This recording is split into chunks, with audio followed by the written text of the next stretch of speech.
Please be seated.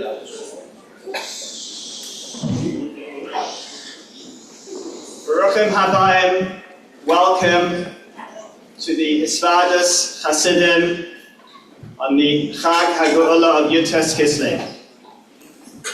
Good Yom Tov, Good Yom Tov, L'Shana Teva, the Limit HaChassidus, the Dark HaChassidus. Thank you to everyone today for coming to participate in this celebration. And thank you to the chassidus guests and to Rabbi Markowitz for coming to speak with us tonight. Tonight we're celebrating Yud Tess Kislev, which is the Rosh Hashanah of Chassidus. There are many, many mamarim that the Rebbe said on this day, and many of the mamarim focus on the pasuk of Pada b'shalem nafshi mikrabli ki berabim hayu imadi. This pasuk is an interesting pasuk because the pasuk says, the pasuk is David HaMelech, who is at war with Avshalom, and he said the pasuk Pada b'shalem in regards to his victory against Avshalom. The Alter Rebbe read this pasuk as he writes in the famous letter, that when he read the words, Pada v'shalom, nafshi, then right away he was freed from jail. The Rebbe points out in Tafshim Chav Zayin in a mimer that the pasuk seems to contradict itself, because on the one hand the pasuk says Pada v'shalom, that we want to be redeemed v'shalom, in peace. But on the other hand, the pasuk also says mekravli, that there should be a fight. It should be not just a fight, but mekravli, it should be a close quarter, a hand-to-hand fight. But this is the message of this day, the Rosh Hashanah of Yud Tess Kislev, the Rosh Hashanah of chassidus, that our shlichus is mekravli. Our shlichus is to engage in the world, to build in the world, and to lift up the world, and to elevate the world. But our engagement should be in a way of B'Shalom, it should be in a way of peace.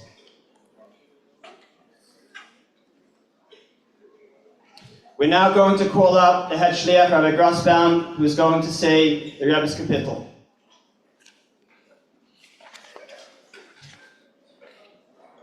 All rise.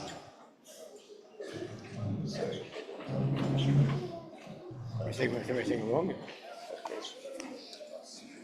Shem Avle David, Lula Nashoilano, Yemer no Yisrael. Lula Nashoilano, Bekumaleinu Adam. Azai Chaimelo Uno, Becharis Apam Bonu. Azai Amayim Shitafunu, Nachlo over Al Nafshenu. Azai over Al Nafshenu, Amayim Hezedainim. Baruch Adonai Shloshim Naslono, Tere Lishinehem. Avshayne getivnim lot nilatov in pagye ekshim hapach nishbar nachnim lot num ezein v'shem adinoi eisei shamayim v'oretz. You may be seated. Thank you. We are very excited because in just a moment we are going to have our very own Kitahei, the Kitahei choir. Big round of applause for them.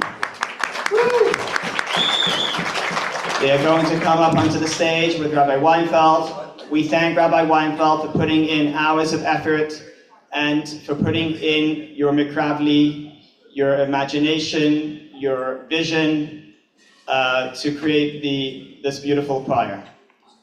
I would like to take this opportunity to thank the Vaad who has put in countless hours and effort in organizing this Fabrengen.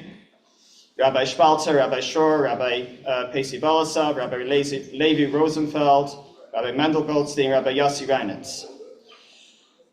We would like to also express our heartfelt appreciation and best wishes and brachas to the sponsors of tonight's Su'udah and Fabrengen.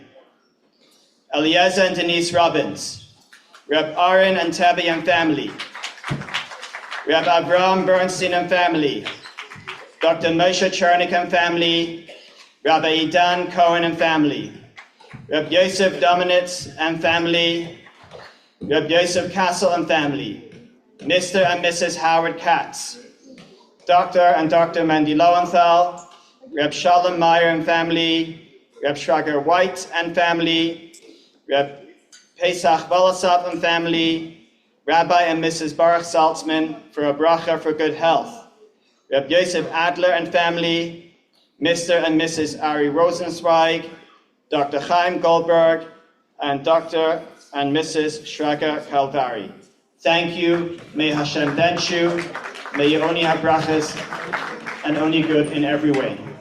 Without any further ado, the Kitahei choir.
Thank you, Rabbi Weinfeld. Thank you, Kitahey. A big round of applause.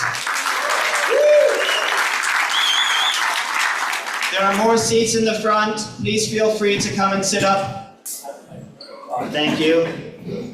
I would also like to take a moment to highlight that after I've asked everyone to come to the front, I just want to highlight that outside, just by the door, you can buy Svarim from the Lubavitch Leib. The day of Yud Tess Kislev is about learning chassidus and bringing it into your day-to-day life.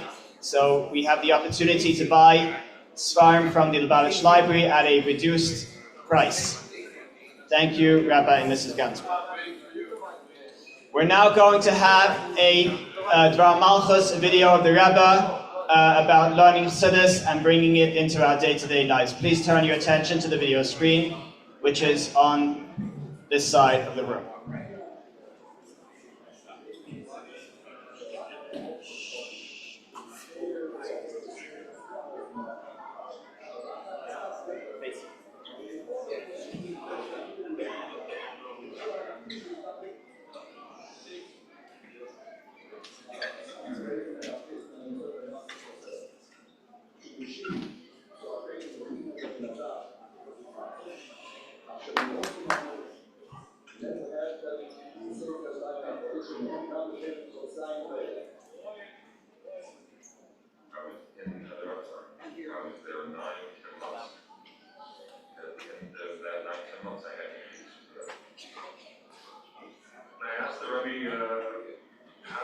achieve the sense of joy. Learn the chapters in Tanya, which deal with happiness, which I, to this day, call the happy chapters. Those are 26 through 32 in the first part of Tanya. He said learn them 2 or 3 times, and they'll make a significant difference.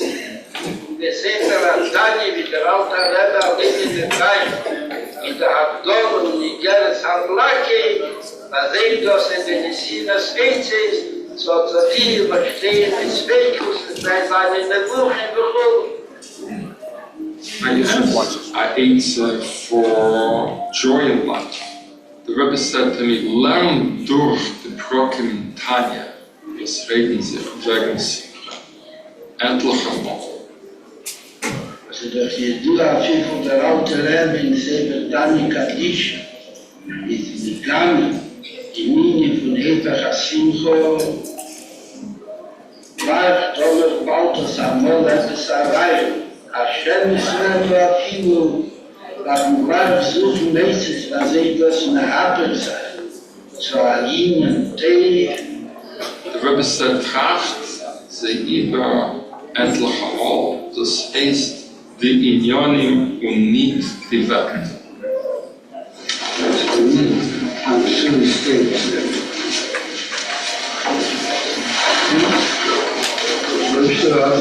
Man kann selber Stunden was macht die Leute? Ich muss ja nicht Menschen. Vielleicht man hat man besser hinter. Man sagt mal Beispiel verlangen. Auch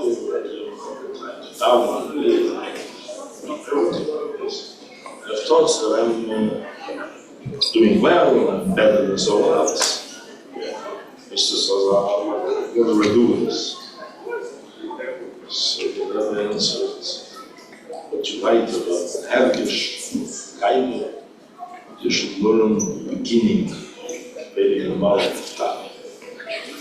And you feel that there's the mevalvo, the gaiva, you feel and think about Hashem, Nitzvah, Beichen, Klois, Leib. Der alte Rebbe sagt in Tanya nicht mehr gemacht. Aline Hawaii nicht so erlaubt, da steht der Rebbe. Aber bei jeder Ried, nur Beichen, Klois, Leib, wie sind die Kolonien.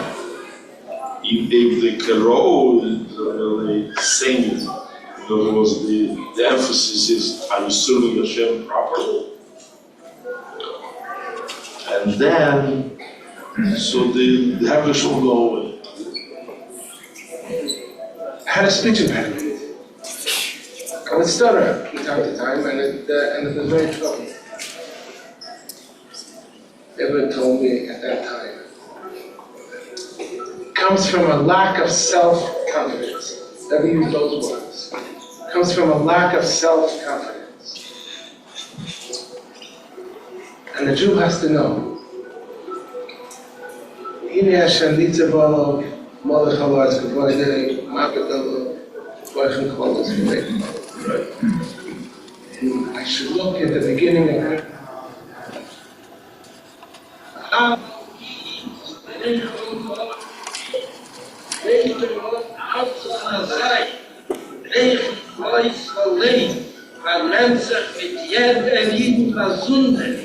In every Koloya, there is a knowledge, like Tafki, the Fish, who last the slave's border, is a Betachteni, is a Shad, the Rabish, the Cook, cooked in the ladies of Maria, it was the größte Messias Kenya, was the Kon Zai, There's a supreme being, and that he's watching over us, you.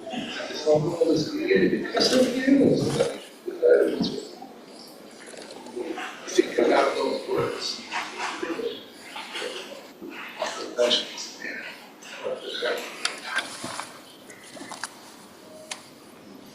I gave lectures and I already was a speaker and I felt bad at it.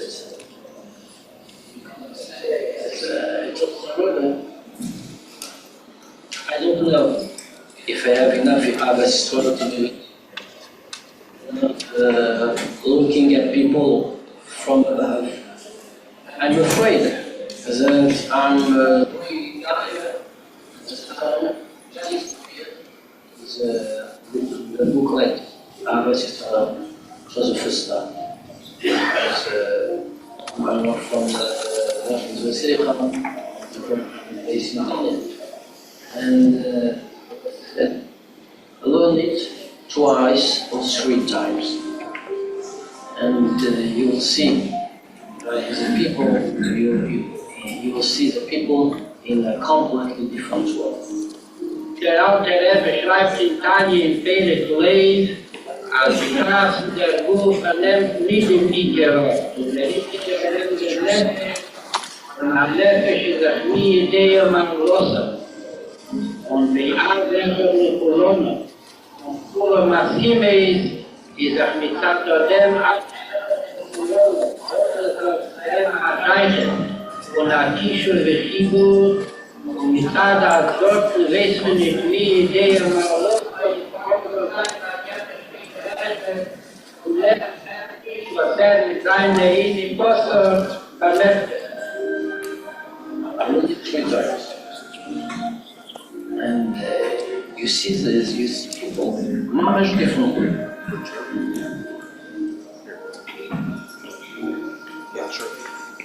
Again, the first county is time of public.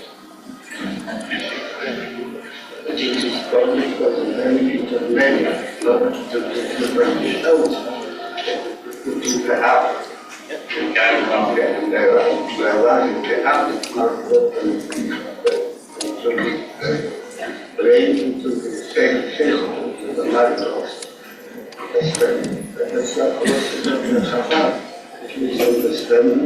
and let them do action.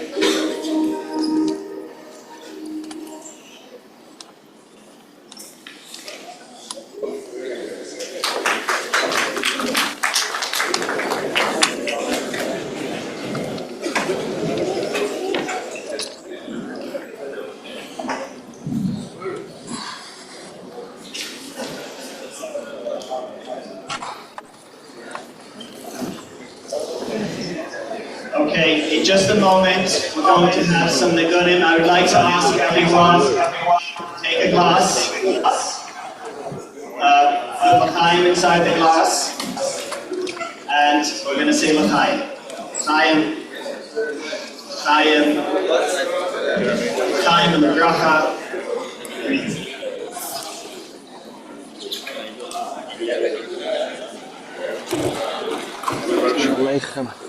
I work with A.B. Rotten. Take a moment to meet any musicians. That was the guy who was supposed to meet you in Muncie, and I went to the wrong Markowitz. Remember, I had a box of Meyer books. I had discussed learning Chabrissa with Reb Zweibel every Shabbos morning, and we have Zecher tonight to have his cousin, right? On the on the keyboard tonight, the Shmiely Zweibel band. Big round of applause.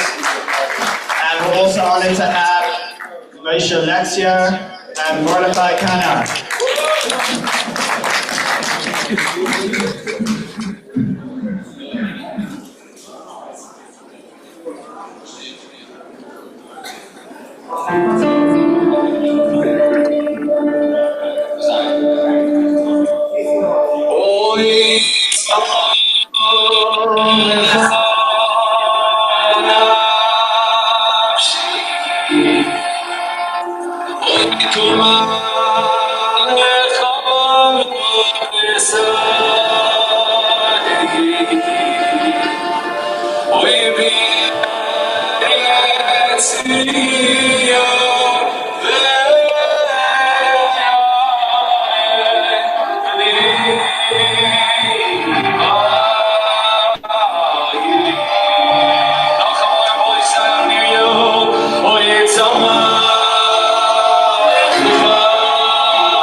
job.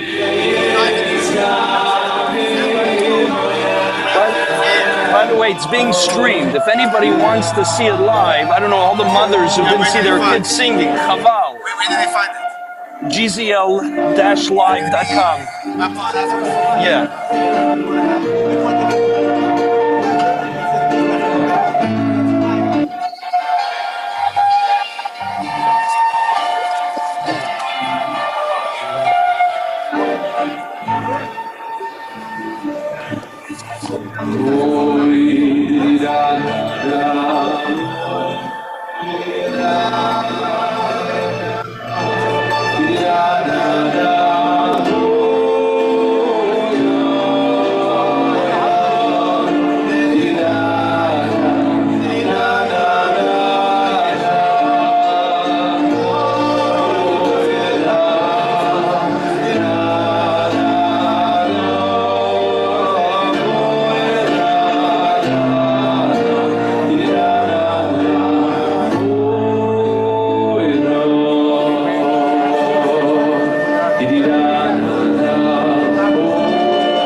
Dinner is served.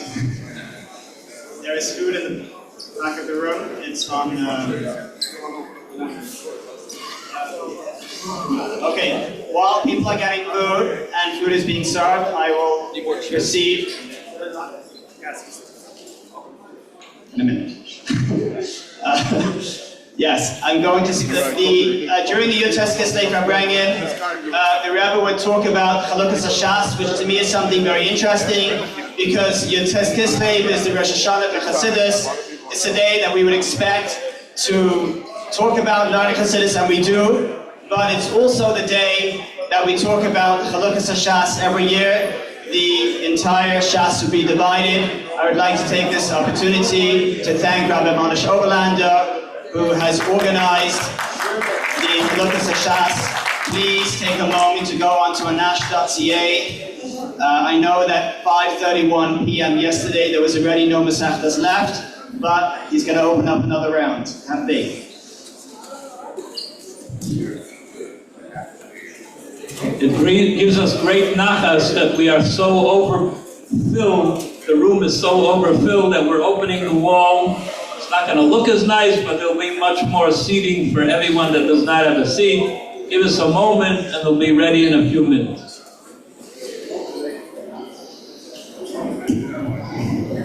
So while we're opening the walls and while you're logging in on your phone onto anash.ca to sign up for the Masechta on the second round,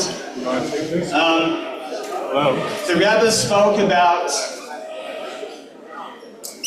the Rebbe would make a seal often on Yud Tess Kislev, and there is a Bart that the Rebbe said about the opening Mishnah of Shas. So the opening Mishnah is the first Mishnah in Masechtas Brachos.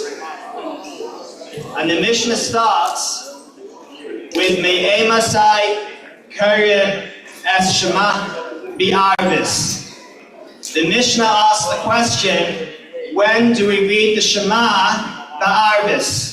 In the evening. And the Mishnah answers, Misha Shenichnes Kainim Lechel B'Trumasa. So, this Mishnah, it's an interesting Mishnah because this is the first Mishnah of Shas.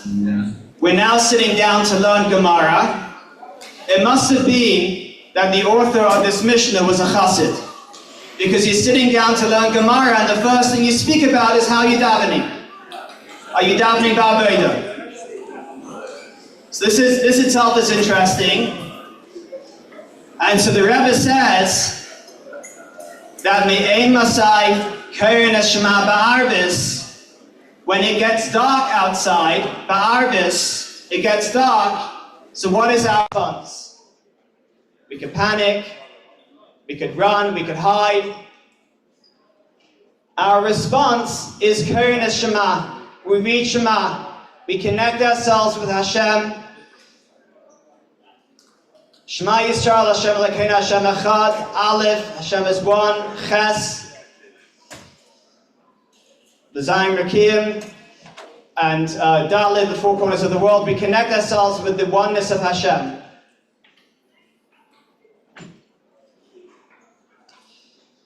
There is an episode that occurred in the life of my father. My father was a university student, and he was planning on doing a PhD, but at the same time he was coming closer to Lubavitch, and he was connecting himself to the Rebbe and becoming a chassid. So he went to the Rebbe for Yechidus, and he had Yechidus, and in this Yechidus, he asked the Rebbe, he said he would like to not do his PhD, he would like to go and do smicha in Hadar Torah. He'd like to learn smicha to become a Rav.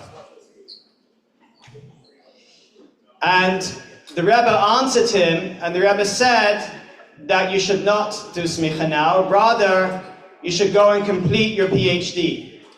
Interestingly, after my father finished his PhD, the Rebbe then referred to him in his letters with the title of Harav. So, in this conversation, the Rebbe said you should not go and get smicha, rather you should go and complete your PhD. So my father said to the Rebbe, but the footnotes of the PhD are apikarsis. And so the Rebbe looked up at my father, and the Rebbe looked up, and the Rebbe said, with a smile, a huge smile, you should write the footnotes, and then you'll do tshuva. So this conversation, to me, is the conversation of Yud Tess Kislev. And it's the conversation of Pada B'Shalom. My father was asking the Rebbe, he said, I want Pada B'Shalom. I want to sit and I want to be involved in Shalom. Ein Shalom Ela Torah. I want to be involved in Shalom. How am I going to change the world? I'm going to immerse myself in Torah. I'm going to connect myself to Hashem. And I won't necessarily plug in and connect to the world at the same time. I will conquer the world by learning Torah, and that will just wash down all the barriers, and that will conquer the world in a way that there's nothing to deal with. And the Rebbe answered, no, don't go and get smicha, rather go and complete your PhD, mikravli. You have to get involved in the world. You have to deal with the world. You have to struggle with the world. You have to struggle with the world, mikravli, but that should be in a way of shalom.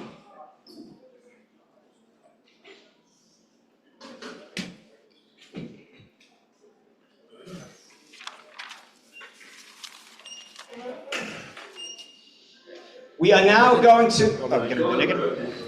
Oh, wait. Are you doing video? Or the naked? Okay. That's it. Video. Please turn your attention to the video screen. The lights will now be switched off.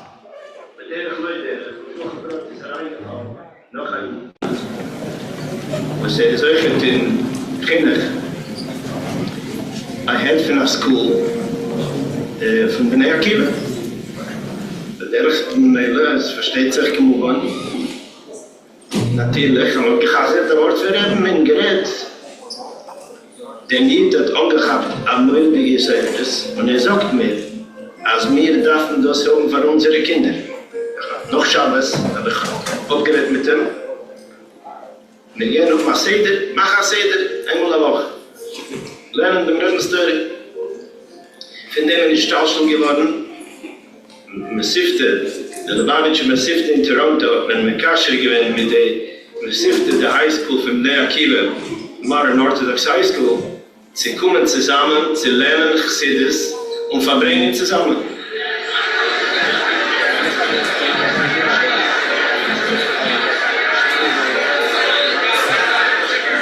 We've had Mishmar programs together. They've come to us, we've gone to them. We've had Fabrengens together. We've danced together, we've learned together, we've had chassidus together. We've done so many programs. It's been incredibly exciting and enriching. And as much as my Talmidim have benefited, the Talmidim of the Chabad Yeshiva have benefited as well. Each of us together. We've demonstrated and shown Klal Yisrael that there's an achdus that exists from two different communities, in which we brought these communities together in a meaningful way. Es ist schon nicht anschluss geworden für den Unterschiedbroten, was ist schwerer für die zu erzählen. Aber für eine bestimmte Sache. Wir sitzen zusammen am Schabbat nach Mittag in Gechazet der Wort für ihn. Nur von dem kommt der Buch. Das ist eine Sache, was geht um das Mann, bequems. Und man arbeitet jetzt in noch Plätzen, in noch Städten, sie machen dieselbe Sache. It is my distinct honor and pleasure to invite Rabbi Dr. Seth Grauer. Rabbi Grauer is the Rosh Yeshiva and head of school of Bnei Akiva in Toronto, and he is also the chairman of Mizrahi Canada.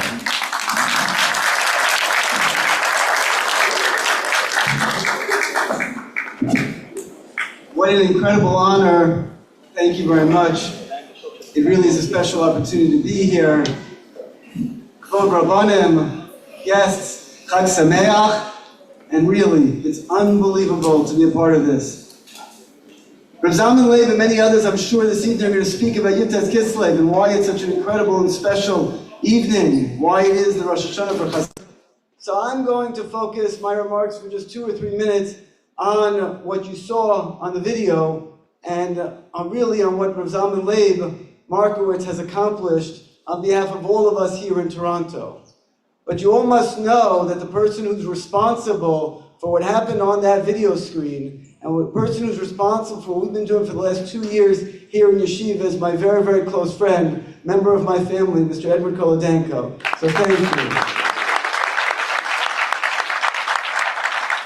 It was at Eliyahu and Ina's home that Rav Zalman Leib and I, 2 years ago, Parshas Lech Lecha, spent Shabbos together and started this unbelievable movement that is spreading to other communities around the world, where we put together yeshivas to learn and to grow collectively together. My job this evening is really just to introduce Rav Zalman Leib Markowitz, who's your speaker this evening, and I want to introduce him by sharing with you 3 aspects of Rav Zalman Leib, and all 3 come from this week's parsha. All 3 are unbelievable, I think, messages. Unbelievable messages that we learn from Yosef and from the life of Yosef and from our avos, and all 3 of them apply in a beautiful way to Rav Zalman Leib. First of all, for anyone who doesn't know Rav Zalman Leib, he is a ball of energy. He doesn't stop for a minute. A new idea, a new thought, a new concept, more learning, more Torah, more chavrusas, more shiur, more chassidus, constantly pushing, constantly striving. And sometimes people think that I move quickly. He puts me to shame. Torah begins this week's parsha, Vayeshev Yaakov Be'eretz Megorei Aviv Be'eretz Canaan, And Rashi quotes from the Medrash Chazal, Bikesh Yaakov Lashevet B'Shalva, that Yaakov had a rough life, and Yaakov was ready to sit back and relax a little bit. And he wanted to Ki'ilu retire and enjoy his children, enjoy the grandchildren, enjoy what life had to come. And Rashi tells us, Tzadikim Evakshin Leisha B'Shalva, Lo Din L'Tzadikim Ma Shemitukim Lahem L'Olam Haba, El Shemevakshim Leisha B'Shalva, L'Olam Hazeh. His point is that it's not for the role of a great tzaddik, a great individual, to sit and relax. And Rav Zalman Leib lives those words every single day. That it's never enough. There's never enough Torah. There's never enough midos, menschlichkeit. There's Mesiras Nefesh to bring together Talmidim and to bring Jews together from all walks of life is unbelievable, because he takes that message that I will never rest for a minute. If there are two Jews who can learn more Torah, who can do more mitzvahs, then I have to be involved in making that happen. That's point number one. Point number two, fast forward to the end of the Parsha, and you see Yosef HaTzadik is thrown into jail, and Yosef meets up with the Sarah Mashkim and the Sarah Ophim. And Rabbi Sachs writes that there are 4 words that he says that changes the course of history for the Jewish people forever. He turns to them one morning and he says, Madua Paneichem Roim Hayom. Are you okay? Why do you look down? What's the problem you're having? What's the issue? It's okay, thanks, Steve. He says, what's the issue? What's wrong? And in those 4 words, he's misyaches to another Jew's challenges and sorrow. Any time that I see Rav Zalman Leib, he asks me, how you doing today? Everything okay? How's your family? How's your wife? How are your children? First and foremost, he comes to the yeshiva, he sits down with kids, he connects with them on a personal level. How's your day going? How's everything? He connects on a personal level with everyone, every Jew. Doesn't matter. Doesn't matter where they look, what they're dressed, irrelevant. He asks them, he cares about them. He truly cares on an interpersonal level. And that's number 2. About Rav Zalman Leib. And he's telling me to stop at number 2. But I'm going to give you number 3. Because number 3 is unbelievable. Rav Zalman Leib, number 3, from Yaakov Avinu. We see that Yaakov Avinu has ups and downs in his life. And he has challenges. But he recognizes that everything comes from HaKadosh Baruch Hu throughout. And you see those ups and downs throughout the Parsha in his life. And yet despite that, everything comes from HaKadosh Baruch Hu. And he recognizes that. And I've seen that. And I've learned that. I was privileged to be at JLI's leadership conference last year, and I was at their full gathering this past year when I heard Zalman Leib's daughter, Hindi, speak. Unbelievable, beautiful, wonderful girl. You have to hear Hindi's story, everybody. We have to bring Hindi to Toronto to speak to the Beis Yaakov and to Opana and to all the different Chayimushka and all the different schools here, because she's unbelievable. And Rav Zalman Leib recognizes that there are challenges, but my life has been enriched by meeting and getting to know Rav Zalman Leib. I cherish him as a deep friend. I cherish everything that he brings, and it's an honor to welcome and to introduce Rav Zalman Leib. Thank you.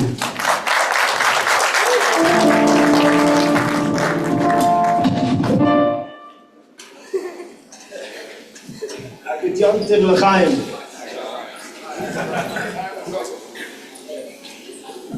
I'm throwing my whole speech away. We're going to talk about something else. What an interesting mix here. Rabbi Grauer, the dean from Bnei Akiva, is introducing the Sapa Boy to the Sapa Head. But before we even get to start, I would like to recognize few Rabbanim that are here, guesting together with me. It's a very special honor. Rabbi Mordechai the Rosh Kollel from Thornhill, who I had the zechus recently to get to know.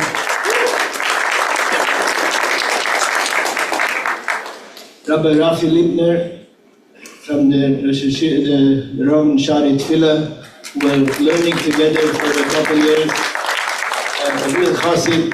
They can be, everybody can dress up in whatever hat they want. From a Satmar type of hat to a Lubavitch type of hat to no hat. It's not about the hat. These are real chassidim. And finally, the manal of Ohr Chaim, Rabbi Edi Shustak, we will learn chassidus together, and I appreciate to sit and Fabrengen with them together. Rabbi Sai, good Yom Tov. And seriously, could I please ask, the formal program is finished, put on normal lights.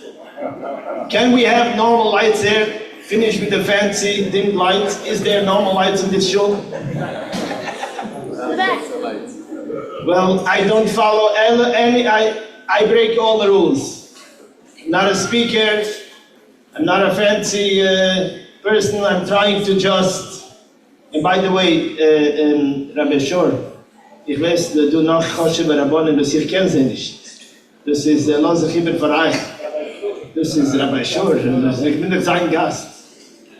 I'm doch von ihm geredet. Before we get into even Yud Tess Kislev, because of what's happening here, and because of what Rabbi Grauer just did to me, I want to share with you a word. Please, everyone. Well, thank you, Rabbi Grauer, thank you. It's still good. I'm going to have to do a lot of Tanya there from Pei Aleph.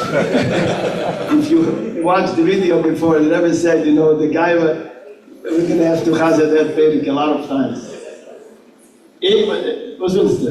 Man hört nicht. There is a word from the Baal Shem Tov that the Rebbe would repeat many, many times. There is a pasuk in Tehillim that we say, Tefilo la'oni ki yatov ve'lifnei Hashem yishpech sichai. And as the Rebbe would read it, ve'lifnei Havaya yishpech sichai. The simple meaning from this pasuk is, by the way, is Moshe Lexier here? Moshe, you should call for singing. The simple meaning from this pasuk is that the Oni is crying and pouring his heart out to HaKadosh Baruch Hu. The Heilige Baal Shem Tov says a taich in this pasuk. Tefillah la'oni ki yatov. What is the tefillah from the Oni? What is he asking for? Ve'lifnei Havaya yishpech sichai. When you come into the king's palace, there is so much going on. There is so much glory. Gold and silver. There is so much happening. Until you get to the king, you could miss the point. You could bet, in the Rebbe's words, there is a Fabrengen, Chof Ov, Tavshin Chof Aleph, the expression that the Rebbe speaks about this and starts crying.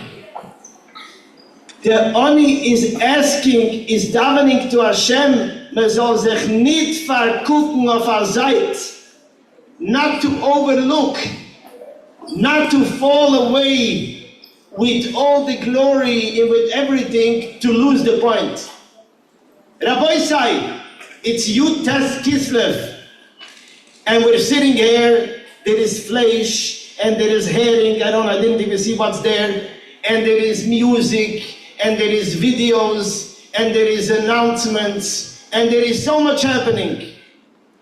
And it's very easy to just get caught into the whole formal picture, in chas v'chalila lose the point. So right now, let's just let go of all the formal, in the whole room, in the whole thing, and let's for 1 minute, which may take an hour, focus on the Nakuda.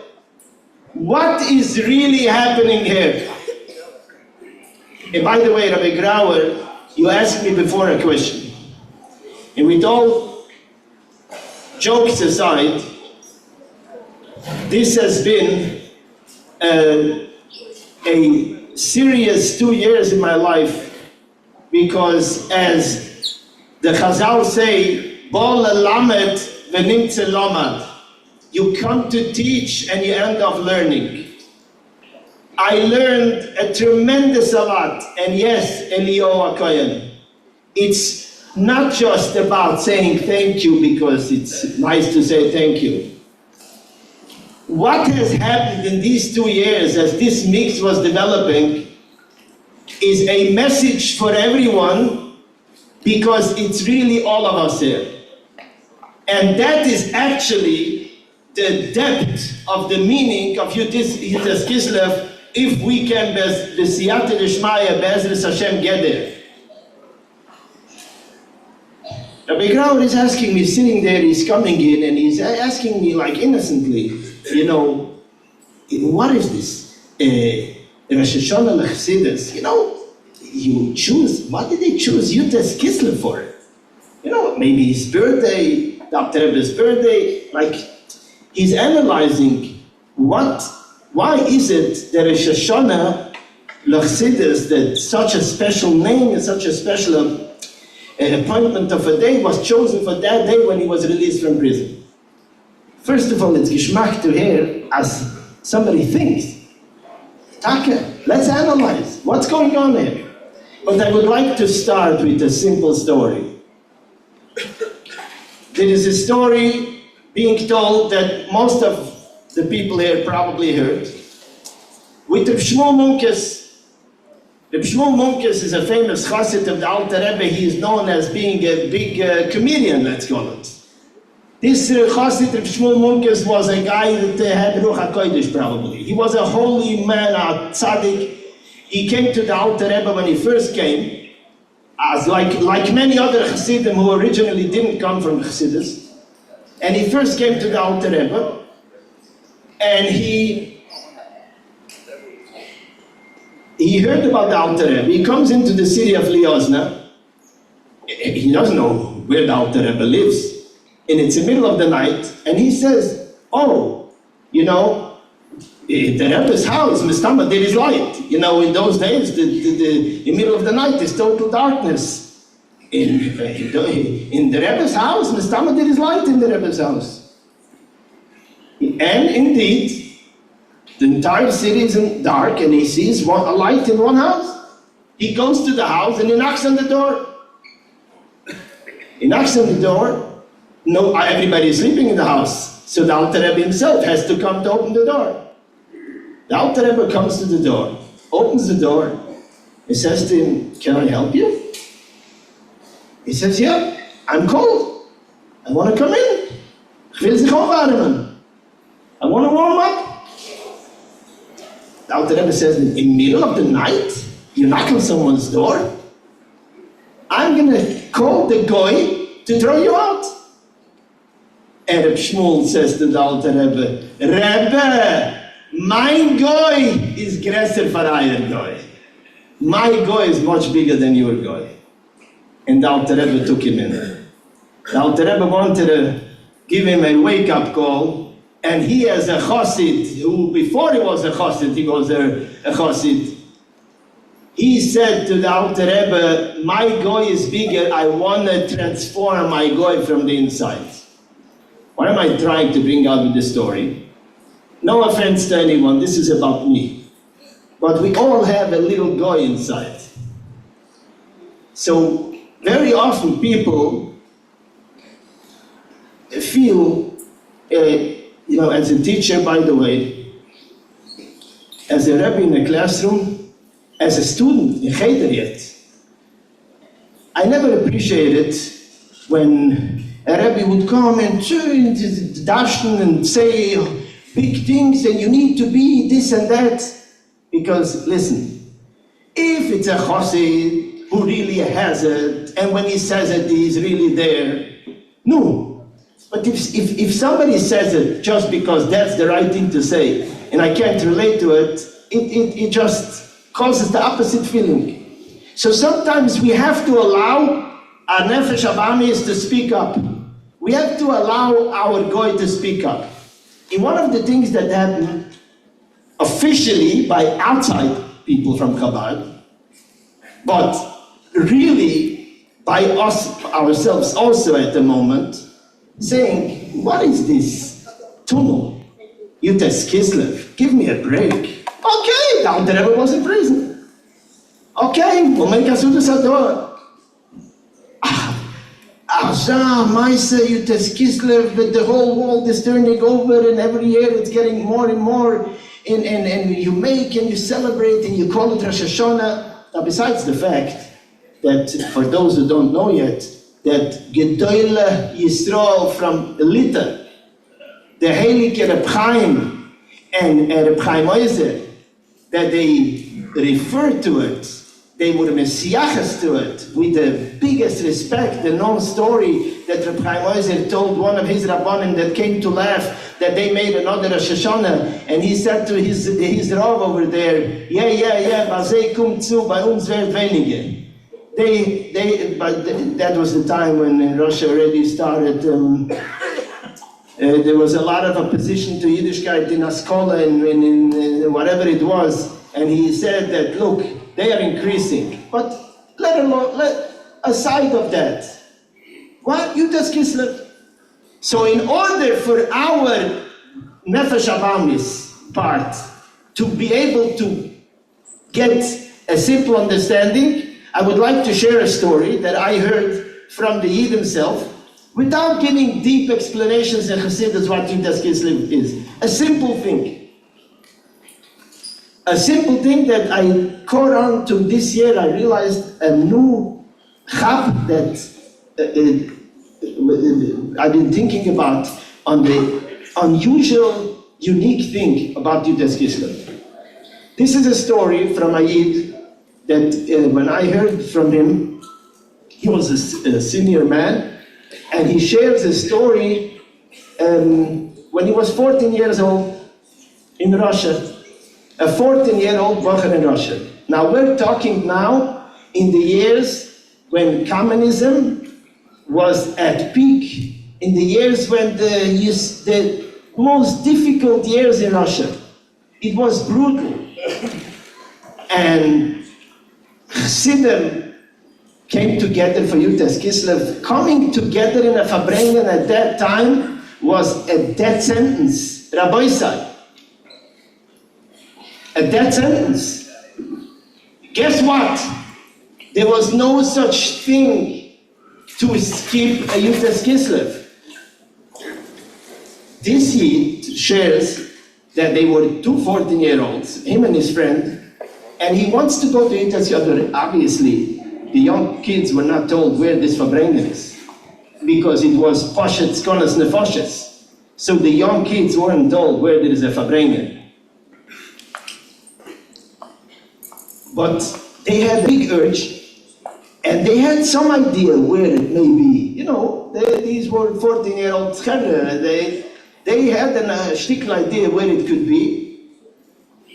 And they started going. It was late at night, the street is quiet.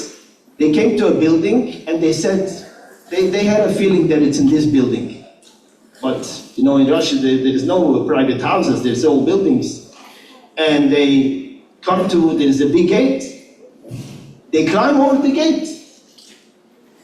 And they go into the building, and they come to a door, and they got the door. They hear something is going on here. They knock on the door. Now, you could imagine, this Chassidim was a 10 million of Chassidim inside. Here a knock on the door. They are not expecting any newcomers to this Fabrengen. So right away to them, the KGB is there. This is like the end of it. Well, they have no choice. They have to go to the door. They open the door. They see these two boys. Boy, were they smacked up, you can imagine. We almost fainted there from pachad. They started to cry, but we also wanted to join Yud Tess Kislev. Now I'm asking you, everyone should think to himself, celebrating a Sudas Aidah for being released from jail or other things, that happens in the whole world. Everybody does it. But can somebody tell me if it exists anywhere in history, Yidden to celebrate the day under a gun, sakonas movas b'poel mamash? This is something my goy can also understand. That there must be that Yud Tess Kislev is something that before we get to Chabad, we can sit there all night and there is a lot to talk about in Fabrengen. But for now, just to understand that if Yidden in Russia, in the most dangerous circumstances, they couldn't survive without getting together Yud Tess Kislev, something is happening there. And let's just say one thing, which talks even more to our guf, that the Alter Rebbe said. There is a statement that the Alter Rebbe said, and there is a few versions to it. But the point of the message is, Mi sheyishtatev b'simchosi. The Alter Rebbe is saying, anybody that will participate in my simcha, and there is three versions, what will be? One version is, Oitzi enu min ha-meitzar el ha-merchav. I'll take him out. I mean, now you're going to have to translate this. This is too fancy. I can't translate this. Min ha-meitzar el ha-merchav. Okay, I wanted to know exact translation, but it's fine. From difficulties, from challenges, I will take him out from a bad place to a place of rachmus, freedom. Another version, min ha-geshem el ha-ruach. I don't even know what it means. And other version, I'll take him out from Gehenna. Three versions.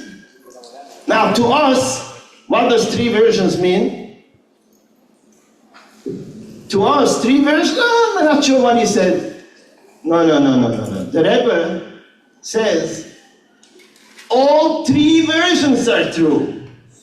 The Alter Rebbe is saying, no matter where you are, whether you are in a high place, but you want to go out to more rachmas, whether you are in a place of Gehenna, whether you are in a place of Gehenna in Gashmias, whether you're in a place of Gehenna in Ruchnias, the Alter Rebbe says, you'll be mishtatev in my simcha, I will take you out of it. The Alter Rebbe wasn't about him.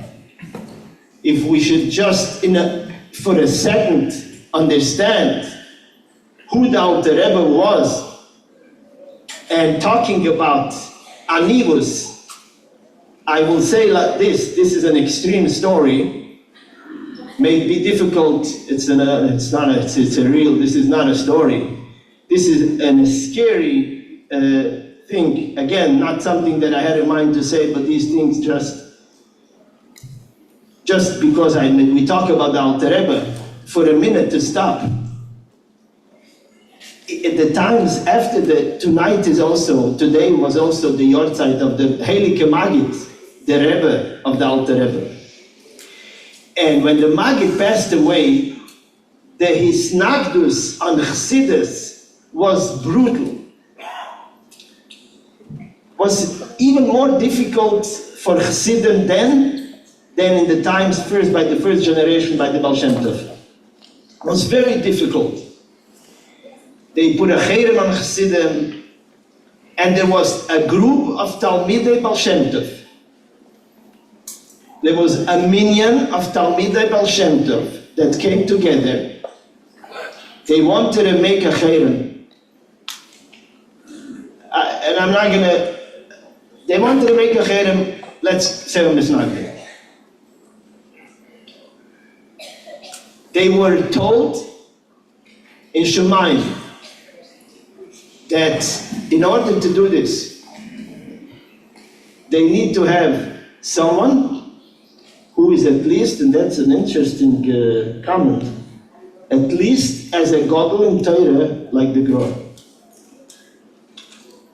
And they knew that the only one that will fit that is the Alter Rebbe. So the Mittler Rebbe shares. The Mittler Rebbe was then, the Mittler Rebbe is the Alter Rebbe's son.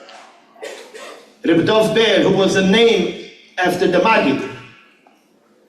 The Mittler Rebbe shares that one day he is learning with his chavrusa, with his partner, Rebbe Aaron Strashela, they were friends at the time. He was 11 or 12 years old. And a wagon pulls up, and the Heilige Tzaddik Shlomo Karliner comes out together with another one of the Talmidei Bashem Tov, and they come into the Alter Rebbe. Now he didn't know what was going on there, but he then heard that it's getting very heated. And the Mittler Rebbe says he got down on the floor, he put his ear to the door to hear, and he heard the Alter Rebbe says, it's Osir, will not do it. And Reb Shlomo Karliner was so upset with the Alter Rebbe that he warned him that he'll be punished for it. Now, Rabbi said, Reb Shlomo Karliner was a ish kodesh v'noira. These are lions. These are holy people. And the Alter Rebbe stood his ground and didn't allow this to happen. Because by the Alter Rebbe there was no such thing. There was no such thing with the Alter Rebbe. And that goes right hand in hand that by the Alter Rebbe, the fact that we're sitting here, a mix of all kinds of Eden, isn't just a nice thing. This is all the Kavanah Pnimis, the ultimate Kavanah coming out, but we'll get back there one day. But back to the sentence, to the story. The Mittler Rebbe heard a bad word said on the Alter Rebbe.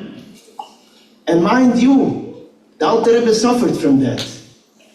When Reb Shlomo Karliner said something like this, it's not so simple. The Alter Rebbe took on himself. This is a Mesiras Nefesh, that he was not going to allow it, even he knew that it's going to cost him. The Mittler Rebbe was sick for a few months.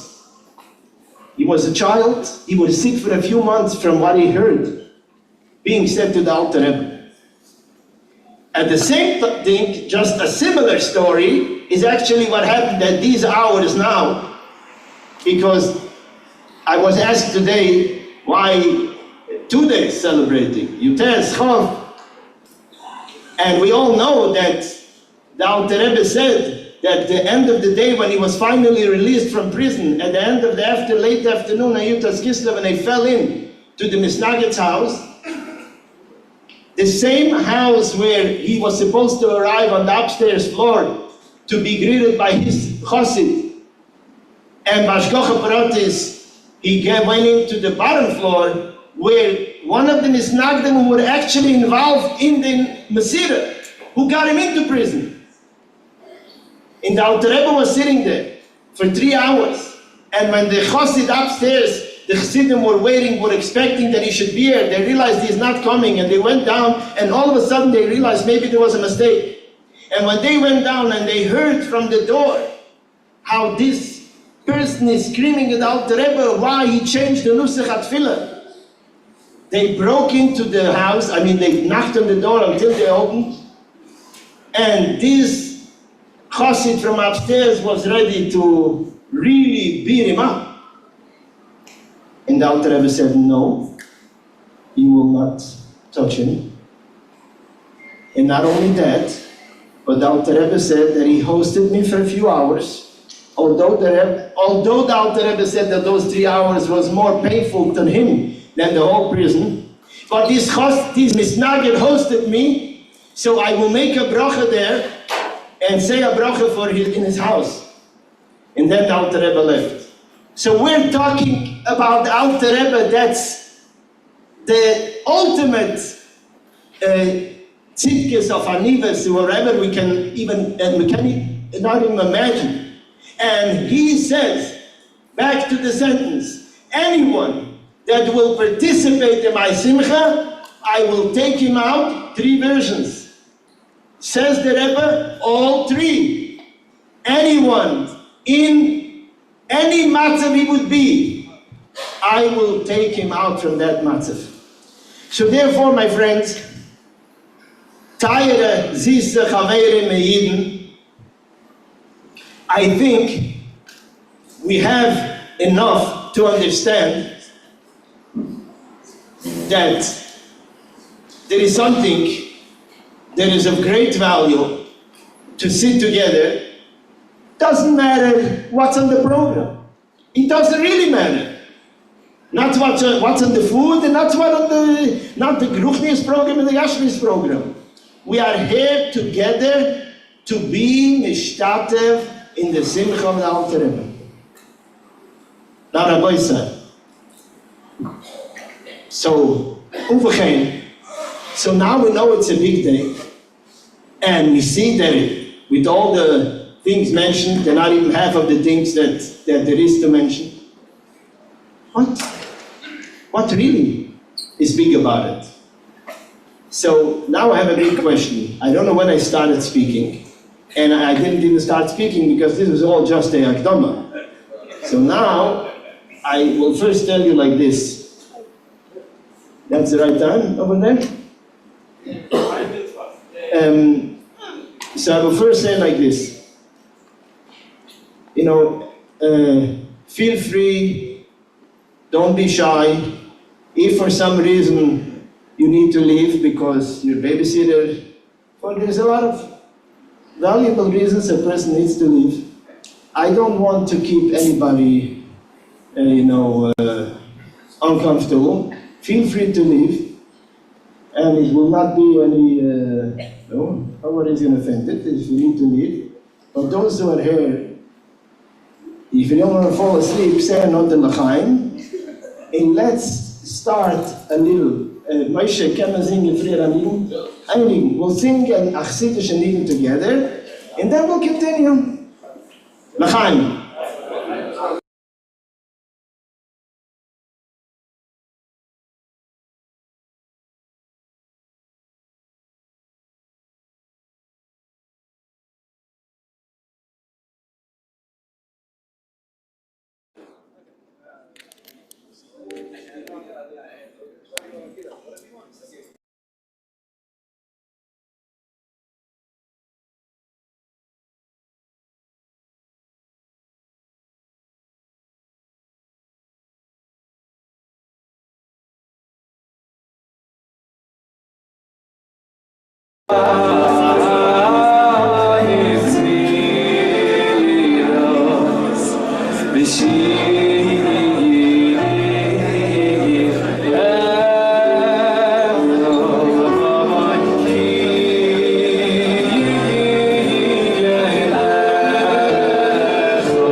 Okay, Rabbi Sai. Rabbi Sai, the true reason.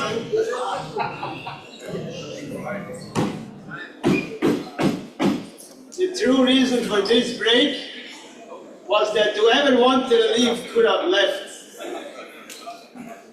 Now, if you're still here, say L'chaim, and let's get back together. L'chaim. Because at the end of the day, Rabbi Sai,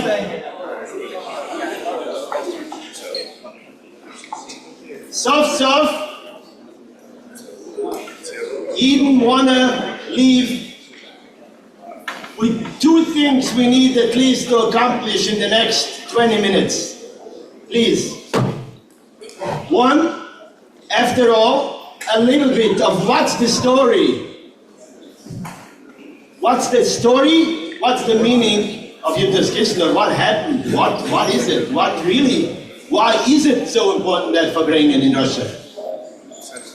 And the other even more important thing to get to tonight is, how does it have to do with us today?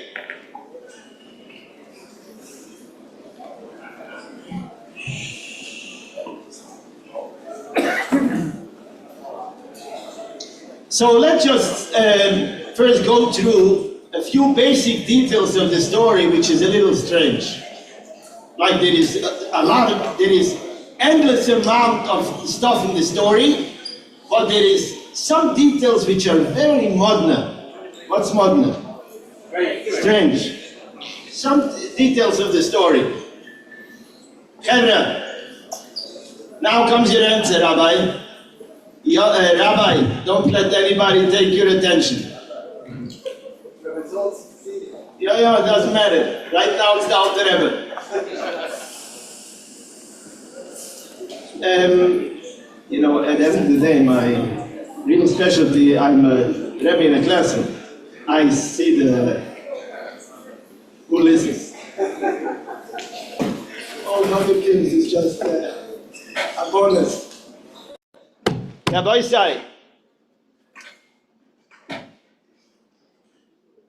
the Alter Rebbe the car arrives, the black wagon arrives, and the Alter Rebbe is being taken, which, by the way, as a side thing, we talked before about Reb Shmuel Munkes, in a very, very unusual thing happens, which is, it's a part of a story that's mentioned, but that's one of the things that left on me a very deep roshem. I don't hear much Fabrenger's mashpim. I didn't hear much mashpim focus on that, but I had, in my life, I thought about it a lot, and I'll tell you why. When they first came to take the Alter Rebbe had an option. Chevre, the Alter Rebbe had an option to go out from a back door and to escape. He turns to his chassid, Reb Shmuel Munkes, the one we talked about before, who is now already the chassid Reb Shmuel Munkes, and he's asking him, should I escape? And here is what a chassid answers his Rebbe.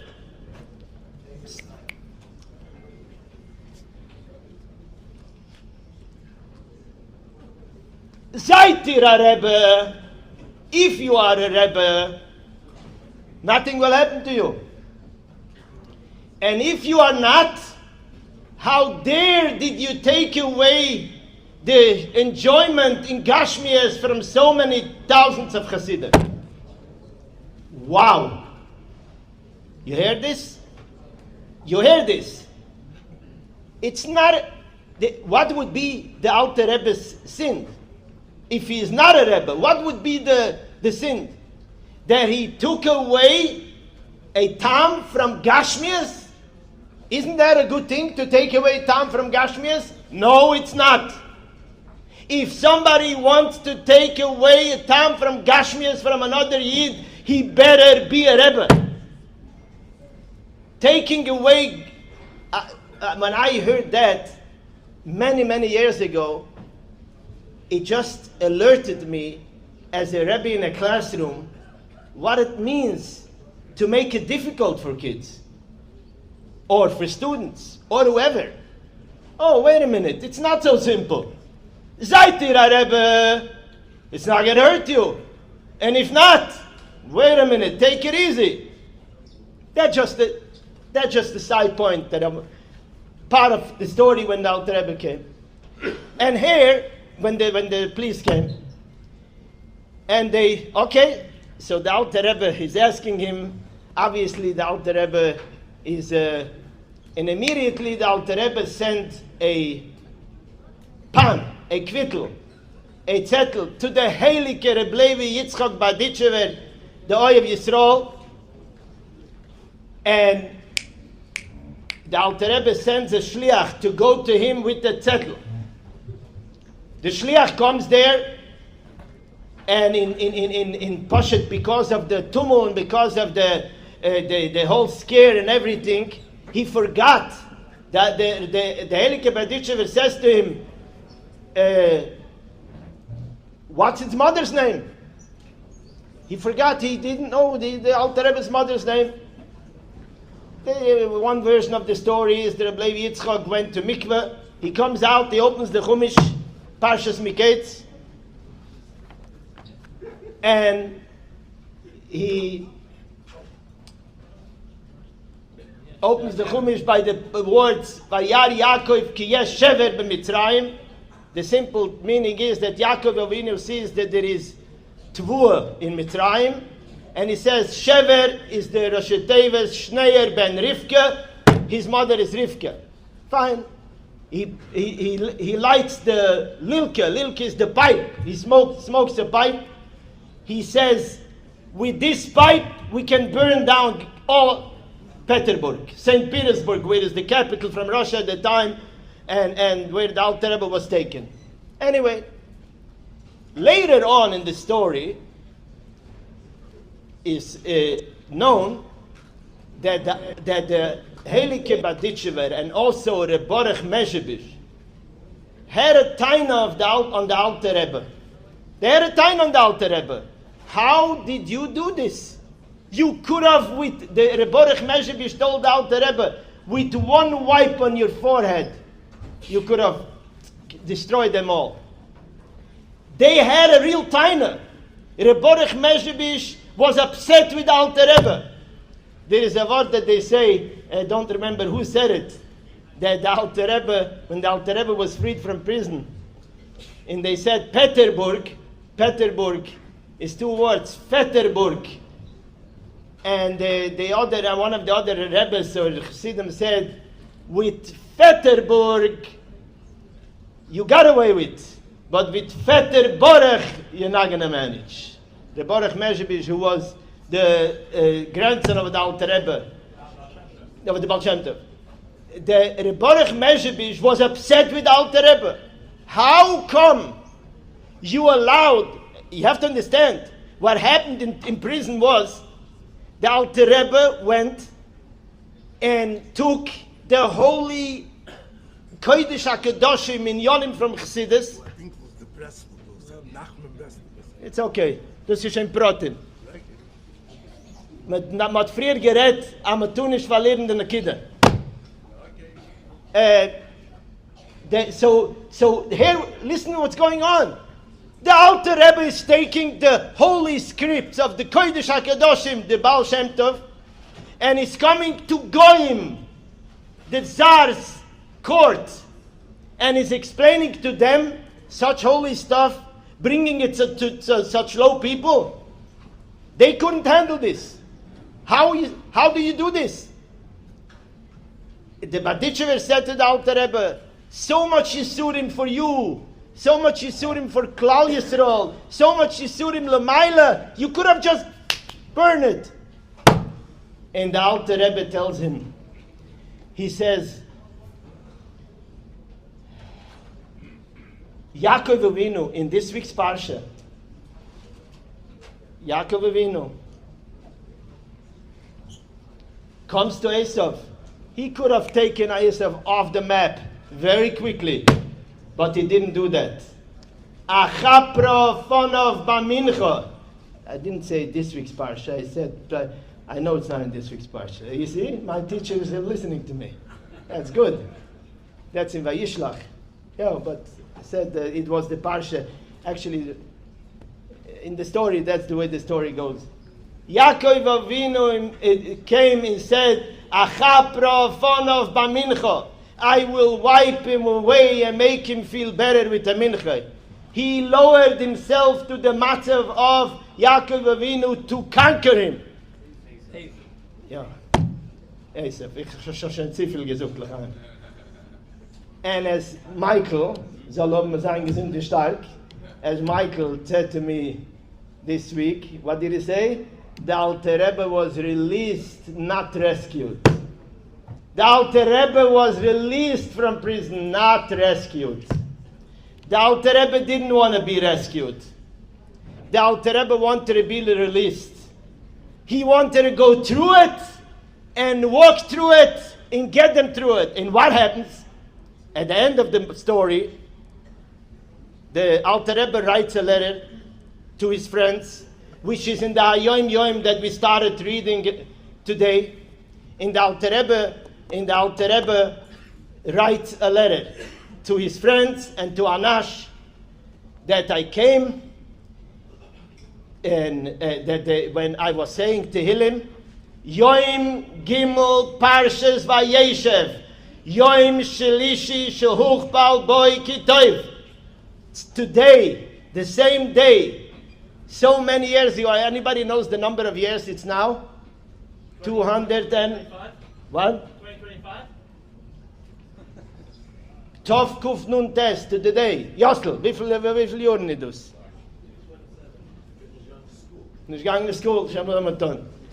The same calendar setting as today.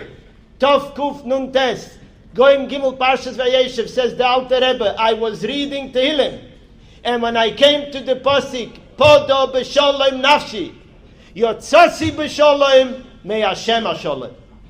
And the Rebbe stops. By the way, our MC tonight, Mendy, where is Mendy?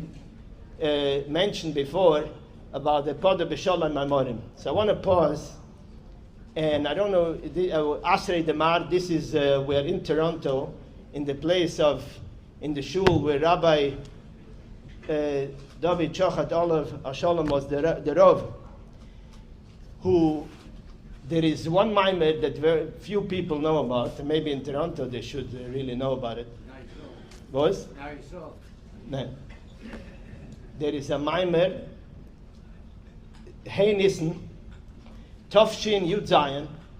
It was the Shabbos Ofruf, Shabbos before the Chasana from Rabbi David Chochat. Rabbi Chochat just he left already. He'll tell him what was said. The Rebbe. It's a Shabbos Hey Nissen, 1957. It's not meant to be a Fabrengen, and it was the Ofruf of this Rabbi Chochat. And his father, Rabbi Yehuda Shochat. Is there any Shochats in the town? Rabbi Dov Yehuda Shochat, the father of the Rav, went over to the Rebbe and asked the Rebbe, maybe there would be a Fabrengen. And the Rebbe said to him, it's not Shabbos Mavorchim. In those years, in the years I was able to come to the Rebbe, was more Fabrengens already. But in those years, the Fabrengen was only Shabbos Mevarchim. And the Rebbe says, it's not Shabbos Mevarchim. So Rabbi Shochat was a smart Jew, and he tells the Rebbe that, but now it's the days of the Nisim. You know, the first 12 days of Nisan, the Nisim were bringing korbanos. Now it's in a time that the Nasi gives. And the Rebbe, he got him. This is Shabbos morning, Chevre. Shabbos morning. He didn't give the Rebbe much time to prepare.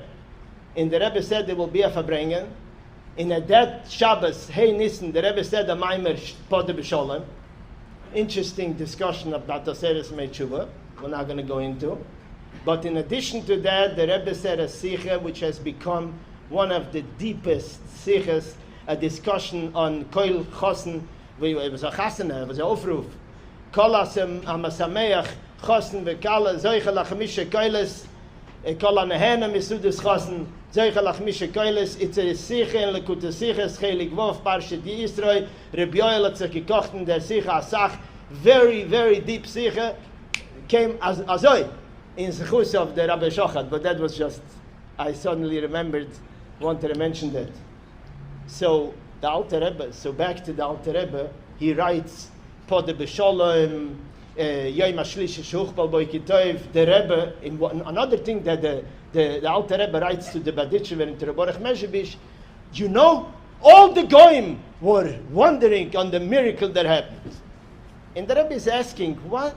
The Alter Rebbe, every word is calculated. What is he saying here? Why is it important that it's Pod B'Sholom? Why is it important? But when I said that posik, before I said the next posik, like he is so makbet, when I said this posik, before I said the next posik, why is that important? Why is it important that it was Yom HaShlishi? Why is it important that the Goyim were agreed? All these details. And the punchline is just very straightforward, short. Let me give one easy nekuda.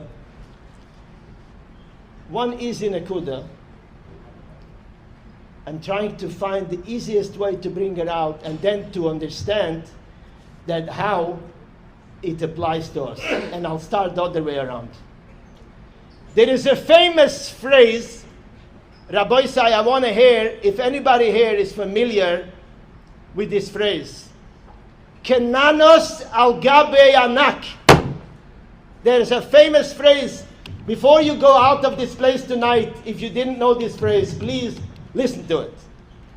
Our generation is like a midget in top of a giant. Guess what? I heard that when I was a little kid in Satmar Cheder. I also heard that from a Lubavitch Rebbe. But I heard it with two different messages.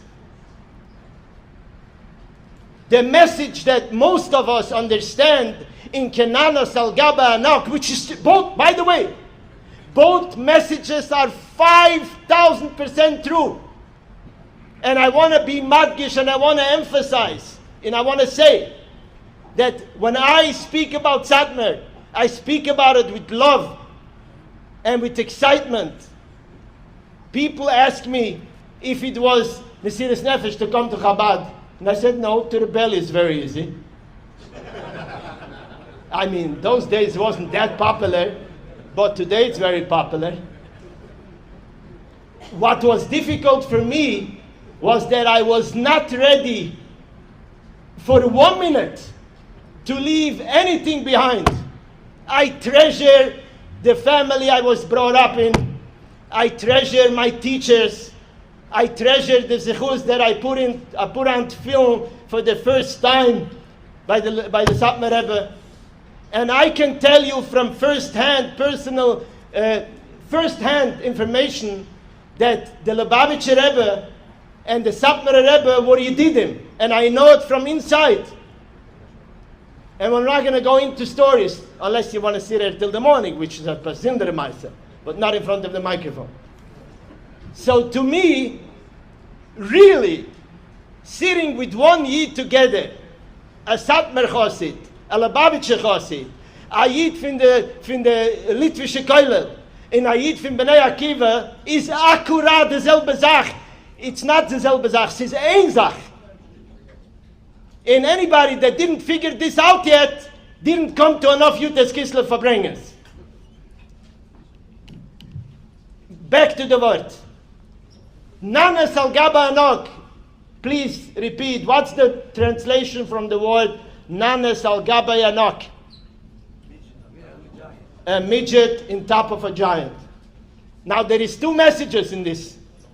One message is a midget in top of a giant, that we are very small people, midgets.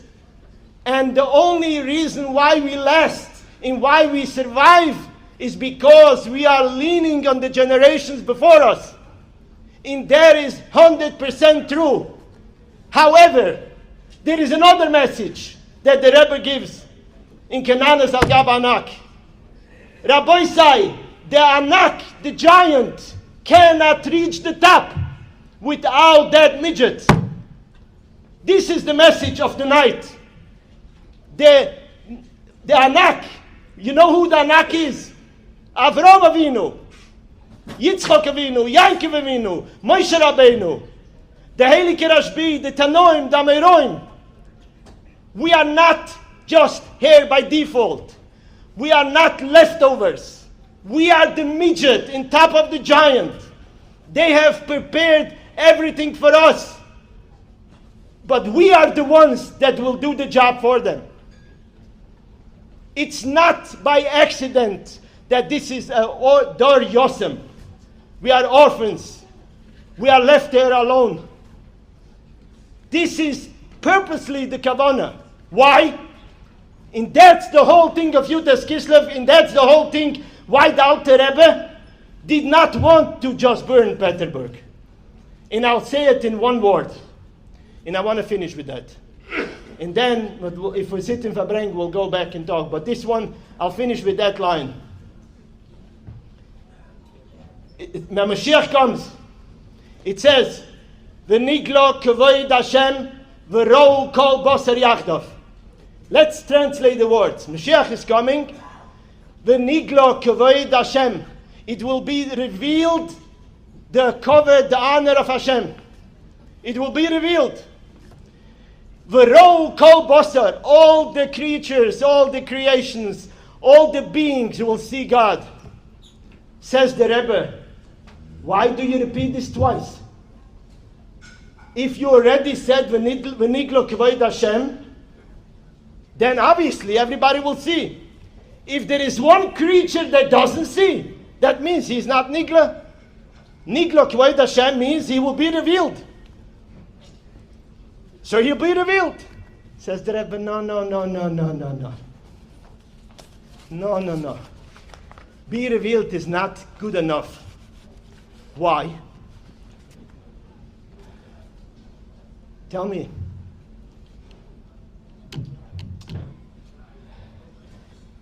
In the middle of the day, or even now, it's light in here. It's light. We're going to shut off the lights, and it's going to be dark. So tell me, did anything happen in this shetach, in this space? Did anything change? Nothing changed. This space is dark. I put on light, is light. I turn off the light, there's no light. That's oil. V'niglo k'void Hashem is light. The light will shine, but that's not good enough. When Mashiach will come, it will not be the light will shine. V'rou kol basar, the space will change. The space will become light. The Alter Rebbe did not want to bring light, such a strong light, that the Goyim should be burned. The Alter Rebbe wanted to have that the world should become a keli for it.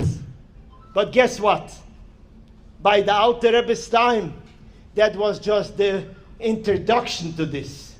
And that's what happened to Yud Tess Kislev, the introduction.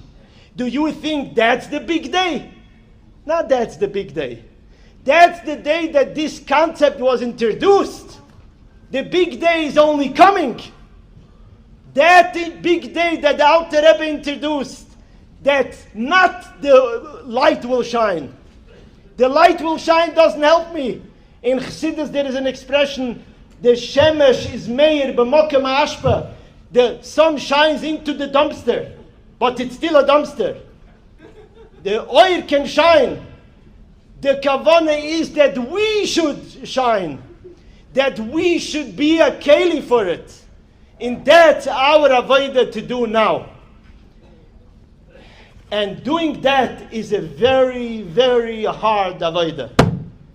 To be able to deal with a gashmistige world and to reveal light in it is an impossible avodah. We'll finish with one other word here. In Ayom Yom, I think it's in Chodesh Av,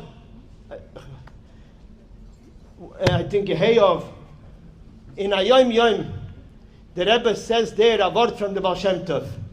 Sur Meira, Va'asei Toif, Bakei Sholem.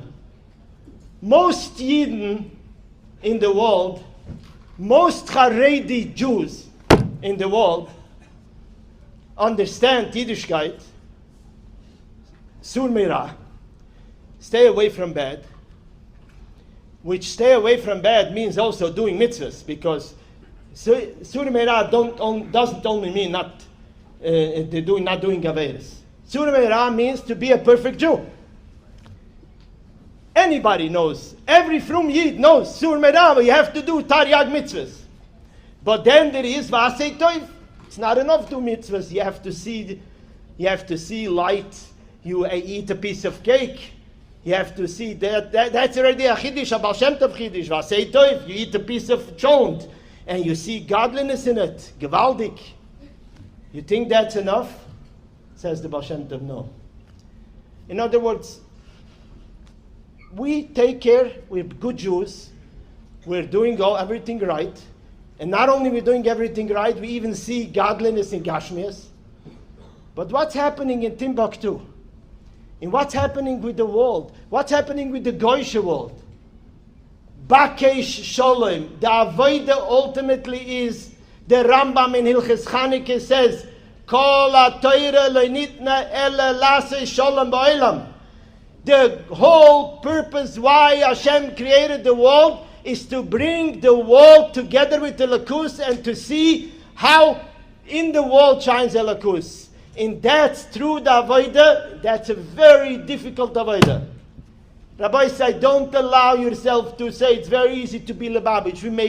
We make Gashmias into Elokus. There is a story where the Rebbe Rashab tells a chassid, an old chassid, sitting in a Fabrengen, a chassid, a mufshet, a tzaddik, and he was eating kasha. Yud Tess Kislev is a minik to eat kasha, and he's eating kasha. And the Rebbe Rashab said to him, Tzaddik, you're forgetting you're eating Greek and a kasha. Says the Rebbe says this in a sikha. The Rebbe says, you're talking here about a holy chassid sitting with the holy Rebbe in a holy time. He's so not into the Gashmias. In nonetheless, the Rebbe Rashab told him, don't get carried away. It's very easy to fall into it. So, Mendy, when you were talking here tonight, Mendy, you're still here. There you are. When you were talking here tonight, I said enough l'chaim to say this. You were saying your statement with the story with your father, punk the moment when the Rosh Kollel walks in. And I say to myself, if he had a chance to listen to what he's saying, and I'm saying to myself, so the Rebbe is telling your father, don't take smicha, go take university. I know your father, a tzaddik ador, a heilige mensch, and now I have a schus to know your father. We verbring a lot together. A emes machanech, I understand. A Yid was lernen Torah. Chevre, the Rebbe will, man soll lernen Torah, man soll lernen chassidus, man soll liegen in Yiddishkeit. It's not an easy job to elevate the world. And you could only do it if you learn chassidus. And we have to learn chassidus b'shufi, we have to be in it. Torah Hanigla and Torah Chassidus in Be'ezras Hashem B'Korav Mamash V'Niglo K'void Avaya V'Roi Kol Boser Take Him Miyad Mamash.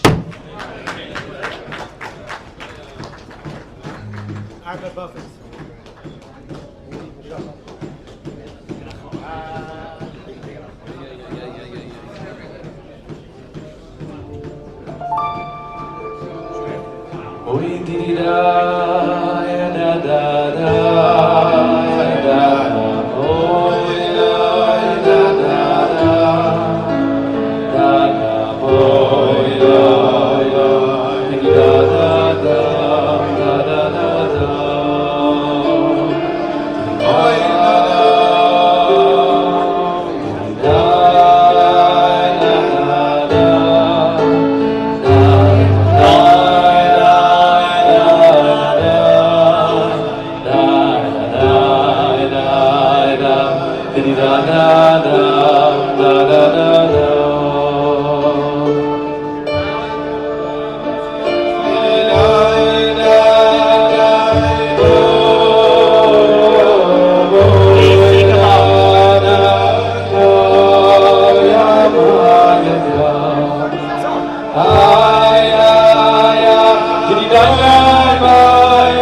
I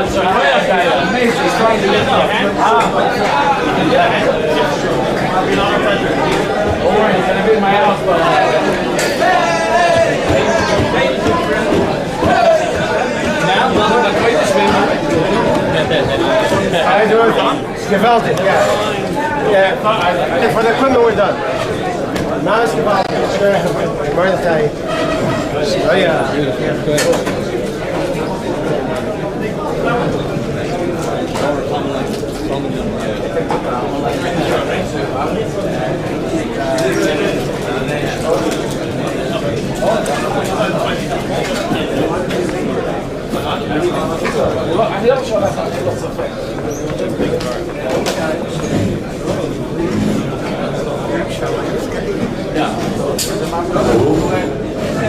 Please come to the table.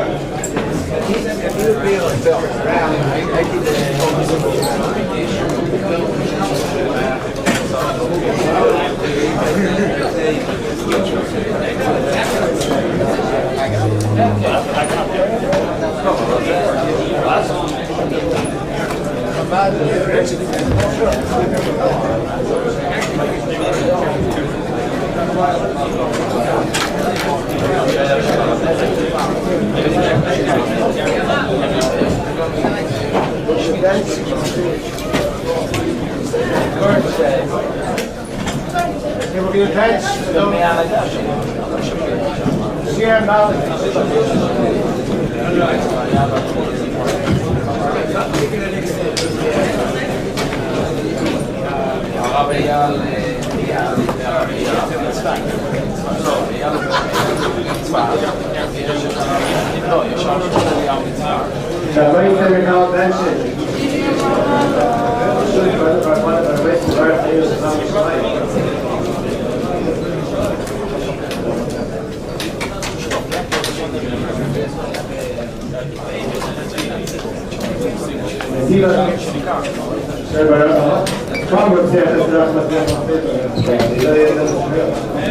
Which one? This one's yours?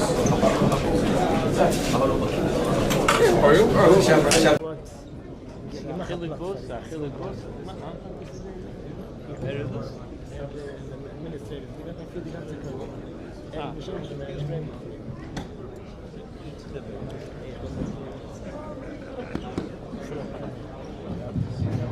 Listen, now you're going to have to be stuck. It's like a dish. Now you're stuck. You're not going to, just for a minute, you're not going to be, with me, you're never stuck. Just for a few minutes. I don't think this microphone works, but anyway. Chavre l'chaim. Abis l'chaim.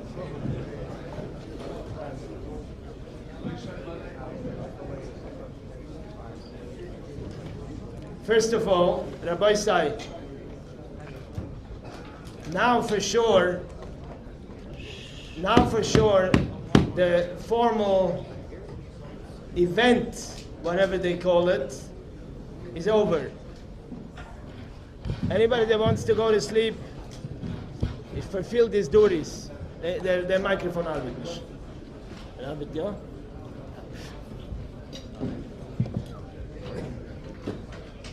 And what that means is, everybody were sitting here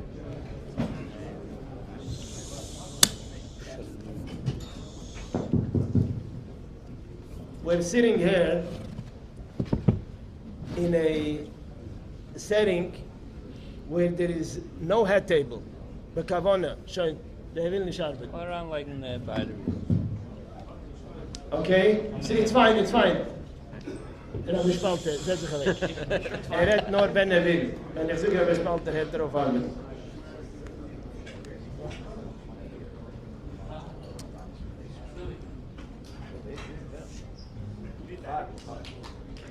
I would like to share, I have a good friend of mine who was busy with other mitzvahs, and he came,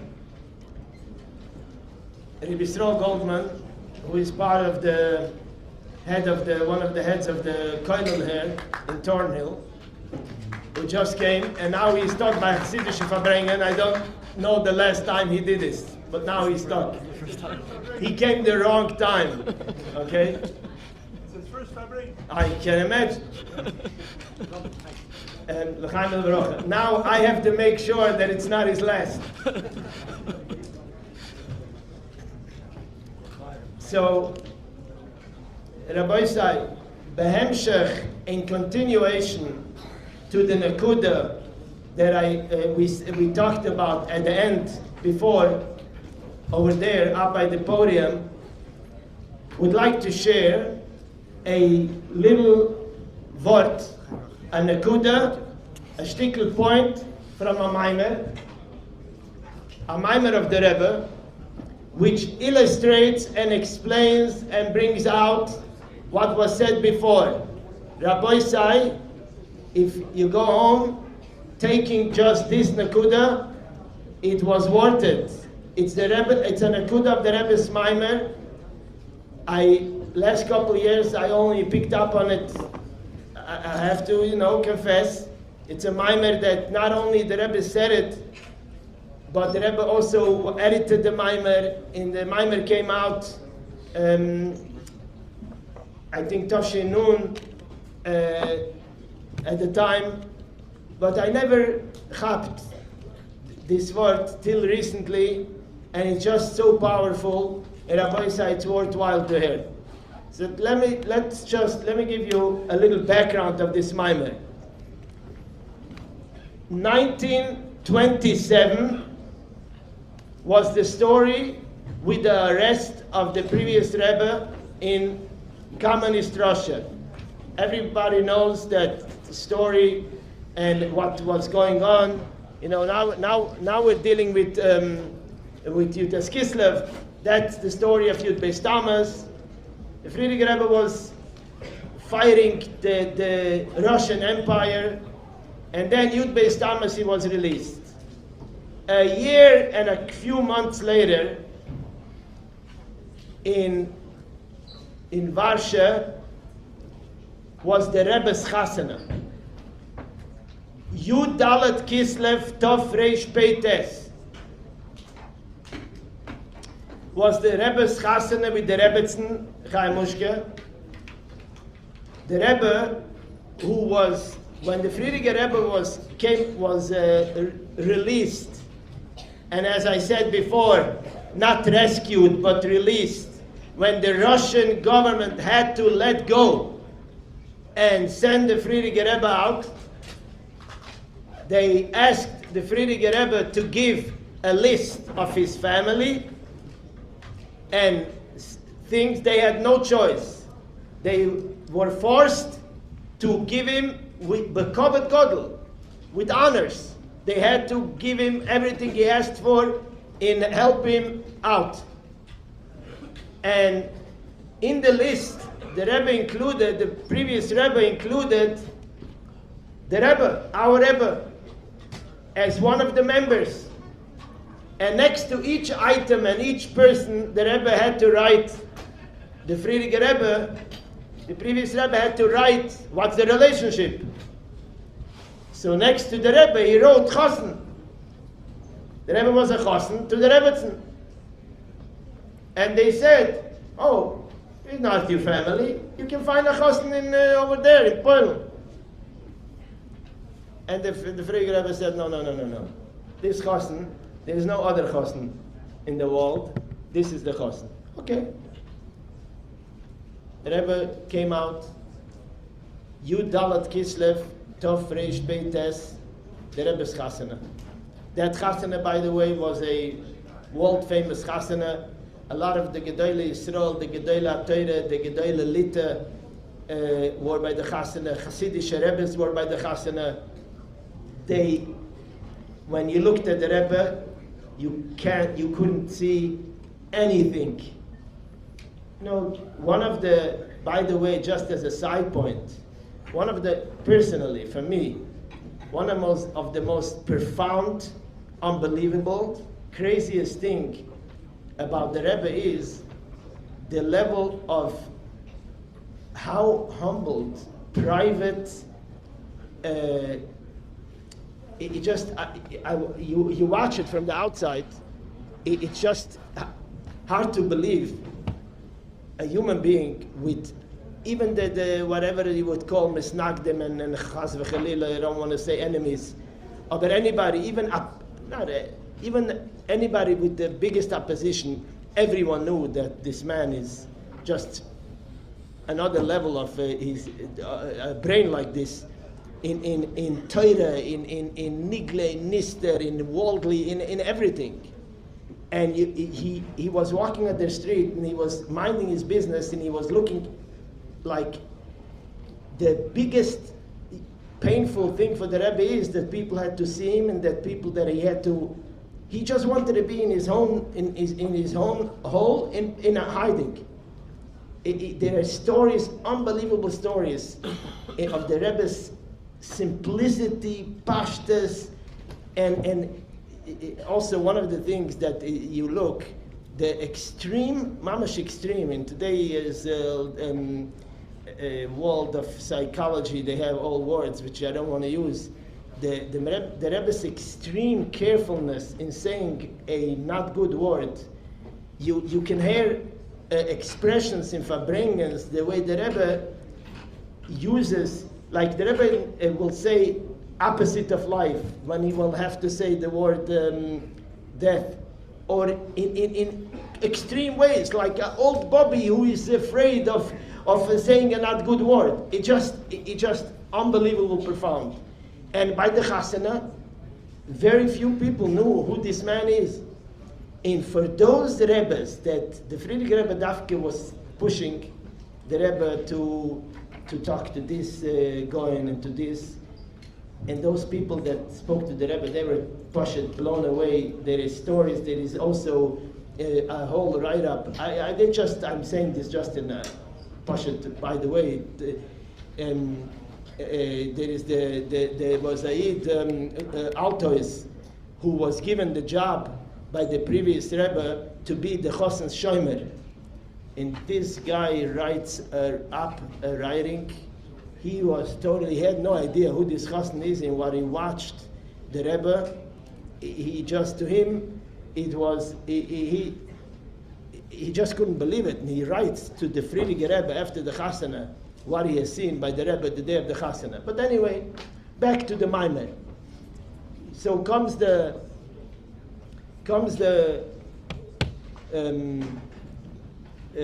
Sheva Broches, Yud Tess Kislev, Tov Reish Pei Tess, Yud Tess Kislev, a Fabrengen. There is a Maimer, a Sheva Broches. It's in the middle of the Sheva Broches of the Rebbe. And the Friedrich Rebbe says a Maimer. The Maimer begins, it goes on a Pasik it's a Gemara in Masechta Broches, I think. Da fragen wir the Koilid. Omer Boishir. Mai dechsiv tzitkas pirzoinoi bi Yisrael. There is a Pasik in Tanakh, the Voira, the famous Shira, the Voira Anavia singing Shira. She is thanking Hashem for winning the war there. And the Voira says, tzitkas pirzoinoi bi Yisrael. Pirzoinoi, the word pirzoinoi is from the word prozois teisha v'Yerushalayim. Pirzoinoi means open.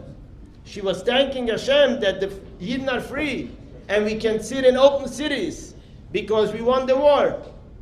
So this Rebbe Shia takes the word pirzoinoi, prozois, and changes a word like a Hasidic Rebbe who makes a taich, but it happens to be a Tana in the Gemara, and changes the word pirzoinoi to pizroinoi. When you change the Reish and the Zion, they all of a sudden become a new word. Pizroinoi means spread out. Instead of prozois, he makes pizoroin. And Rebbe Shia says the following thing. Tzedakah osa HaKadosh Baruch Hu. HaKadosh Baruch Hu did a tzedakah leYisrael. He did a tzedakah for Klal Yisrael. That what? That he spread out the Yidden amongst all nations. Why? Because it's simple when you learn the Gemara, because if one nation is coming to Chas v'Chalila kill the Jews, if we would all live together, Chas v'Chalila, what would happen? So HaKadosh Baruch Hu did a tzedakah to Klal Yisrael that he spread them around, So when they attack Jews in one place, Jews in another place are saved. That's the Gemara.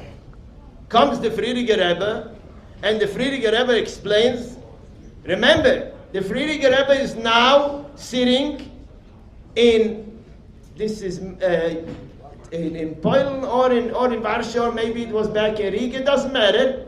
He's sitting in free land. This is obviously before the war, Europe was free. Out of Russia.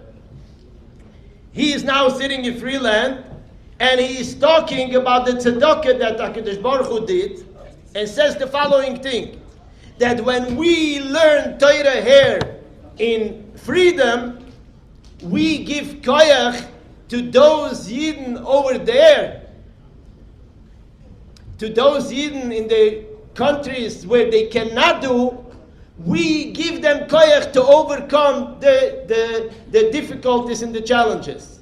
So the Friediger Rebbe in his Maimer, by the Rebbe's Chasana, Shava Brochas, is encouraging the Yidden that are in the free land to tell them that when we learn Torah here, this is the tzedakah HaKadosh Baruch Hu did. When we learn Torah here, HaKadosh Baruch Hu, the Yidden there back in Russia, in the places where they are not allowed to, they get koyach from us to overcome those challenges. Fine. 50 years later, the Rebbe's 50th wedding anniversary, Tafshir Lamed Tes, the Rebbe says a maimer. This afternoon, I had the zechus to be at the koilel, and we learned something. I gave over an Indian a sikha from the Rebbe on Chanukah, Indian from the Rebbe,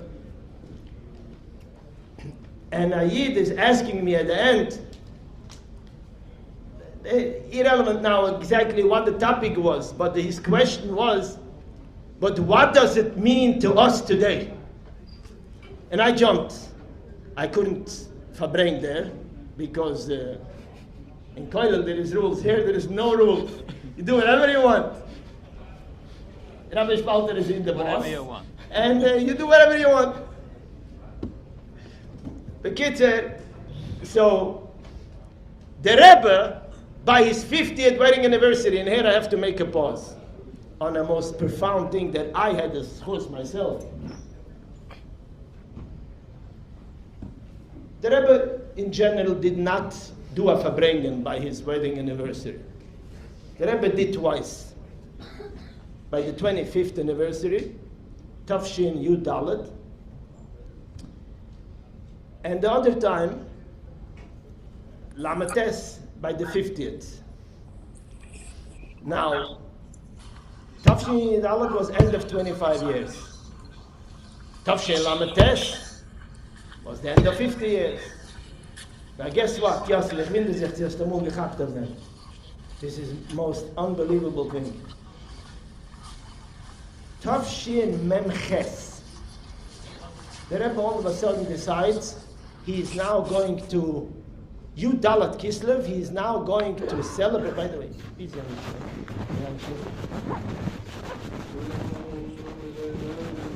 Tafshin Memches is 59 years of the Rebbe's anniversary, and the Rebbe decides he is now celebrating the 60th anniversary because it is going into the 60th year. Guess what? 2 months later, the Rebbe passed away.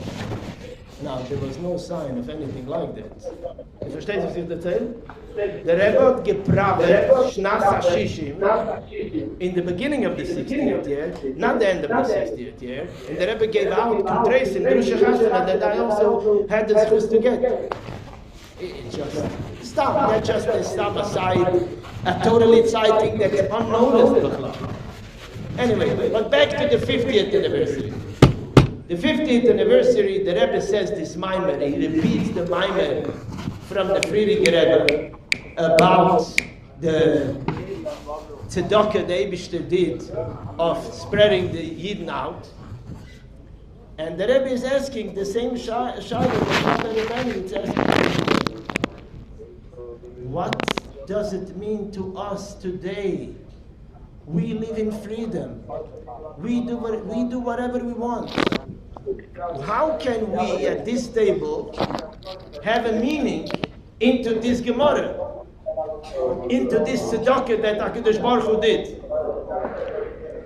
And here you go. Guess what the Rebbe says?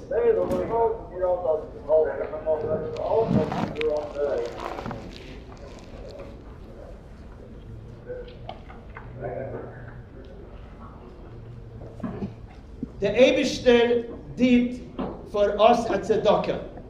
Everybody around this table has challenges. Everyone.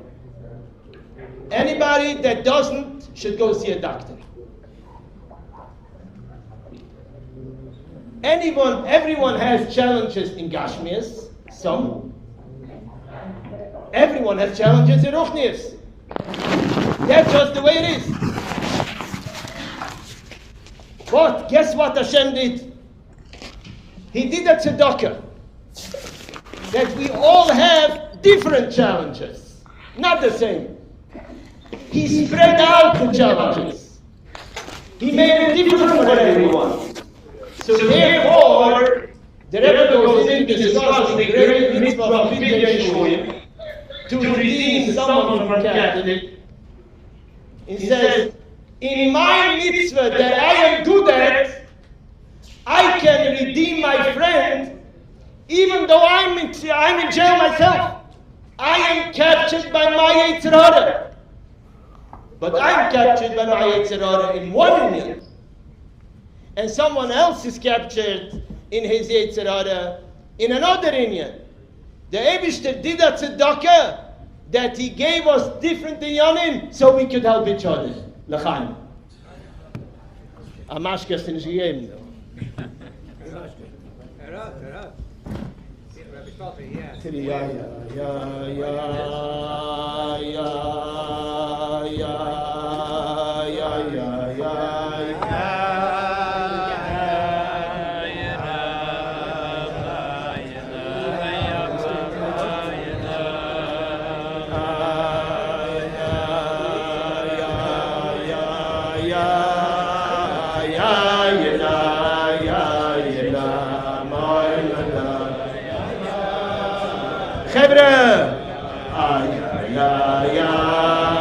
Moshe, wie ist Moshe Lexier?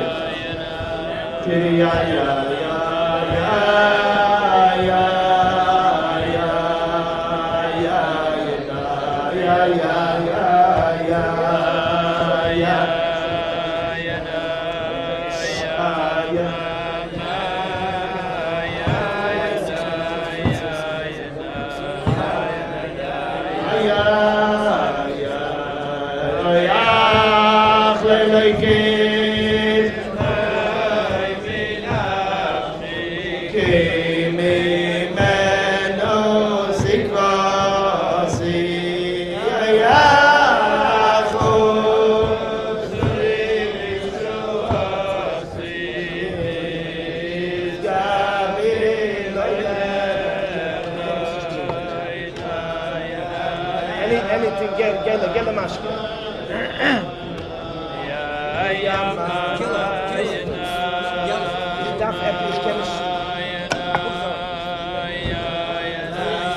This is stark.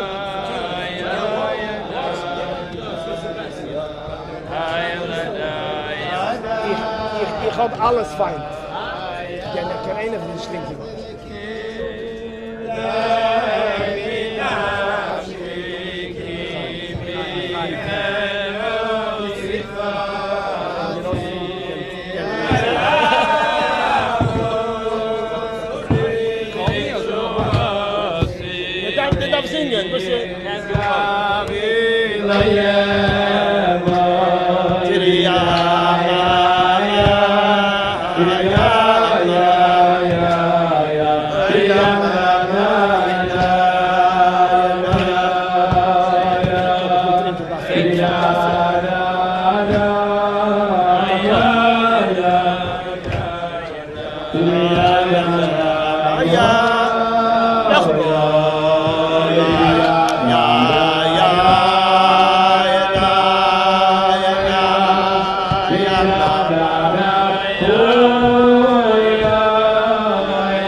was mentioned before about the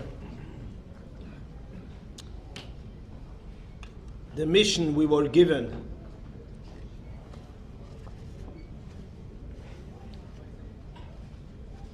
And if we may say so, the challenge of this mission.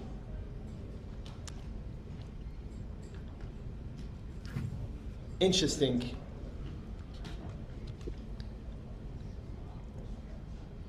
To see the extreme is just mind-blowing.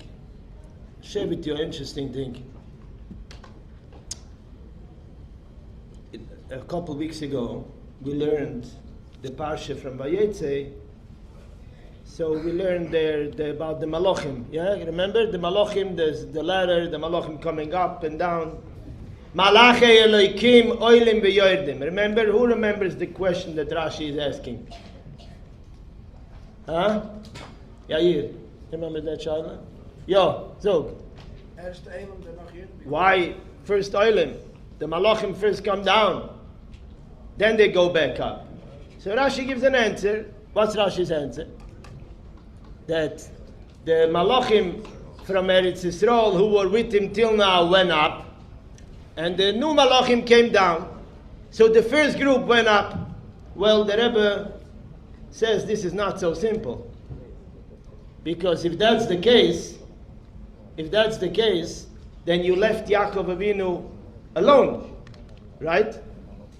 The Malachim first go up, before the other group is coming down. Yet is it allein?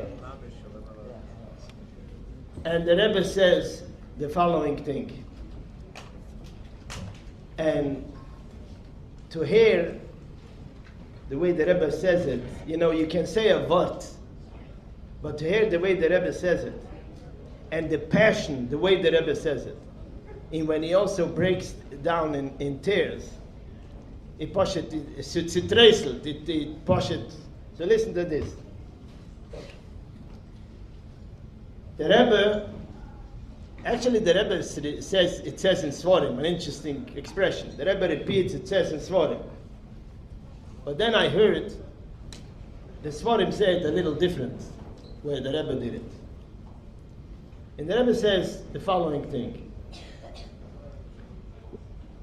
Rabbi Gansberg, dein Arbeit hat sich schon geendigt, kannst dich schon wegsetzen, Fabrengen. The job is done. Look, Rabbi Grossbaum is sitting here. Come, let's sit down. Okay. The Rebbe is asking, the Rebbe shares a story there. Listen to this story. Actually, it's a frightening story. The story itself is, in that sikha, the Rebbe is not saying the whole story. The story is said that this is again where the Rebbe comes in, where the Rebbe doesn't want to speak about. It's a very scary story. When the Rebbe Marash passed away, now for those who don't know, the Tzemach Tzedek is more famous. You know the Tzemach Tzedek? You see, I'm going to teach you tonight all the Rebbes. First is the Baal Shem Tov, the Maggid. Those are the founders of the Hasidic movement. Yeah? And then is the Alter Rebbe, who is the founder of Chabad. So we have the Alter Rebbe, and the Alter Rebbe's son is the Mitteler Rebbe. Then is the Tzemach Tzedek. Tzemach Tzedek is very famous also because in his generation, he was a Poisek. He was one of the biggest Poiskim in Nigla, in Shailus and Tshuvas. He was very, very big. Besides that, the Tzemach Tzedek was also, aside of being married to the Mitteler Rebbe, the previous Rebbe before his daughter, he was a son of the Alter Rebbe's daughter. Rebbetzin the Vayrelea, the Alter Rebbe's daughter, gave up her life for her father, the Alter Rebbe. That's a whole story for a different time. And she had a little baby, a year or two old, and she asked her father that he should. The Tzemach Tzedek was raised by his grandfather, the Alter Rebbe. Crazy stories, crazy. The holiness of it is just believable. The kid said then the Tzemach Tzedek had 7 children, and the youngest one he appointed to be his successor, the Rebbe Marash, who was a different type of Rebbe. That's also for another time. The Rebbe Marash what we know as Leketchila River, which, by the way, there was a very interesting, a unique relationship, very obviously seen between the Rebbe, our Rebbe, and the Rebbe Marash. The Rebbe Tagshrin, the told us from the Rebbe Marash. That's a whole other story also. Everything is a story for itself. But what I want to come to is that the Rebbe Marash was, the other Rabbeim until the Rebbe Marash were very, were doing Rabbistava like in an open way. The Rebbe Marash was changed. He was very hidden man in the outside. He looked like, he didn't show, it wasn't obvious by him on the outside the way it was by the other Rebbes. He was very not well. He was, and passed away at a very young age. Crazy stories. He passed away, before he passed away, he told his Rebbetzin, the Rebbetzin Rivka, she was a holy Rebbetzin herself, and he said, I'm going to go 31 steps this way, you're going to go 31 steps this way. Basically, she lived 31 years exactly later after him. 31 years before that, he already notified her what the plan is. So the Rebbe Marash passes away, and his son, the Rebbe Rashab, was not 22 years old yet. You heard this? He was just about Yud Gimel Tishrei, the Rebbe Marash passed away. And Chav Cheshm is the birth a few months in, so later. The kid said he was about to turn to, he wasn't yet 22. Yassel. Du bist mit mir? Bist mit mir?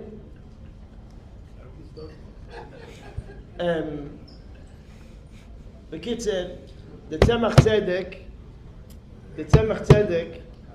wieso ist der Tzemach Tzedek? Der Rebbe Rashab, ist eine schreckliche Masse. A Rebbe, he's not 22 years old yet. He gekommen zu ihm, an alter Chassid, an old Chassid from the previous generation. He tells the Rebbe Rashab, amol ken an alter Soldat zogen an Eize für a jungen General. Hast verstanden Yiddish? I'll translate. An senior soldier can possibly give an Eize for a young general. Advice. The Rebbe Rashab looked at him. Now, the Rebbe Rashab looked at him, got very serious, and he said to him like this, and I'll say it in Yiddish. Junger General von der Zarske Mishpache kann dir sagen alle Machshavazores von wenn du bist geboren. A young general from the Tsar's family, which means from the royal family, can tell you all not pure machshavas he had since you were born. Now that person didn't finish the year. Now this is fire. Fire. Now the Rebbe shares the story of the Rebbe's level of extreme chesed in just toiv umeitiv and obligable. The Rebbe, you can hear when I heard that sikha, I knew the story from before. I just couldn't believe it. The Rebbe skips this whole thing. The Rebbe just says, there was a story, an old soldier and an old chassid wanted to say an eitzah to the Rebbe because an old, and the Rebbe skips that whole negative part of the story, and the Rebbe just says the following. Back to the Malachim. Now listen to this words. The Rebbe says, why does it say Malachei Elekim Oilim, the Malachim going up first? They first have to come down, right? Rashi's teretz it doesn't say it all because you can't leave Yaakov alone. So Malachim have to, says the Rebbe like this: Amalech Elokim comes to a Yid, a neshama in a guf.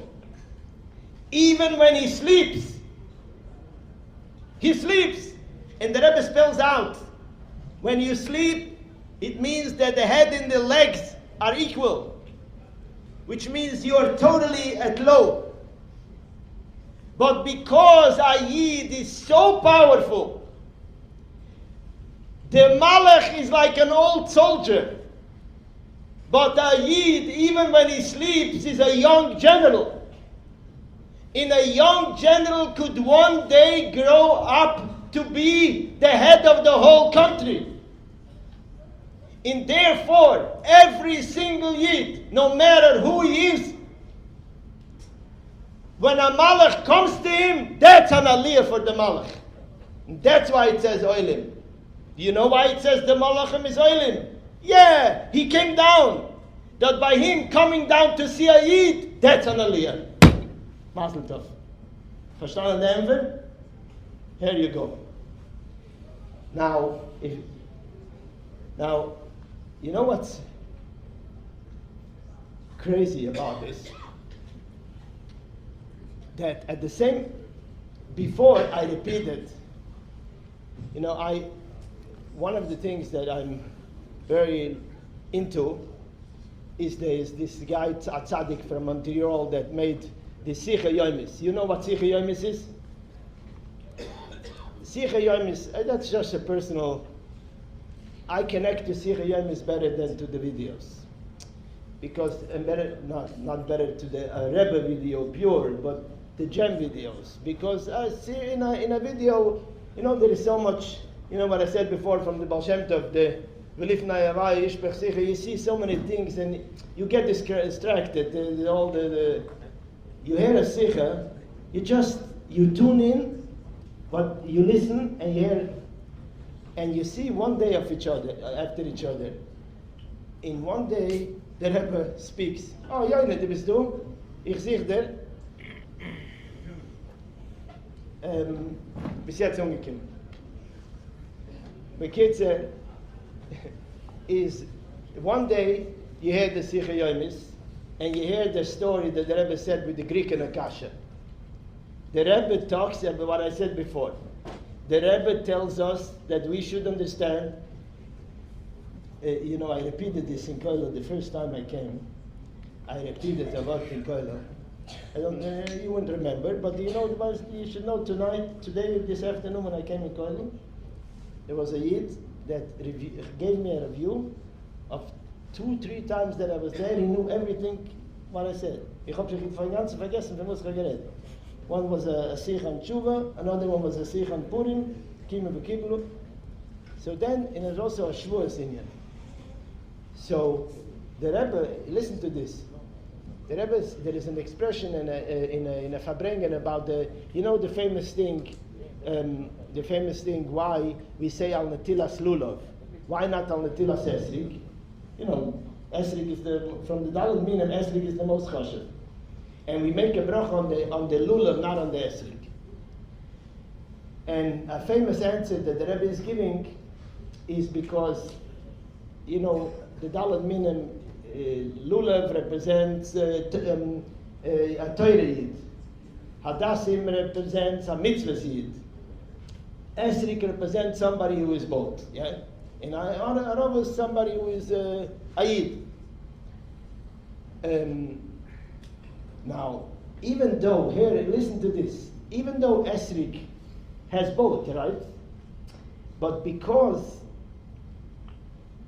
he has both, he doesn't all completely verkocht in Torah.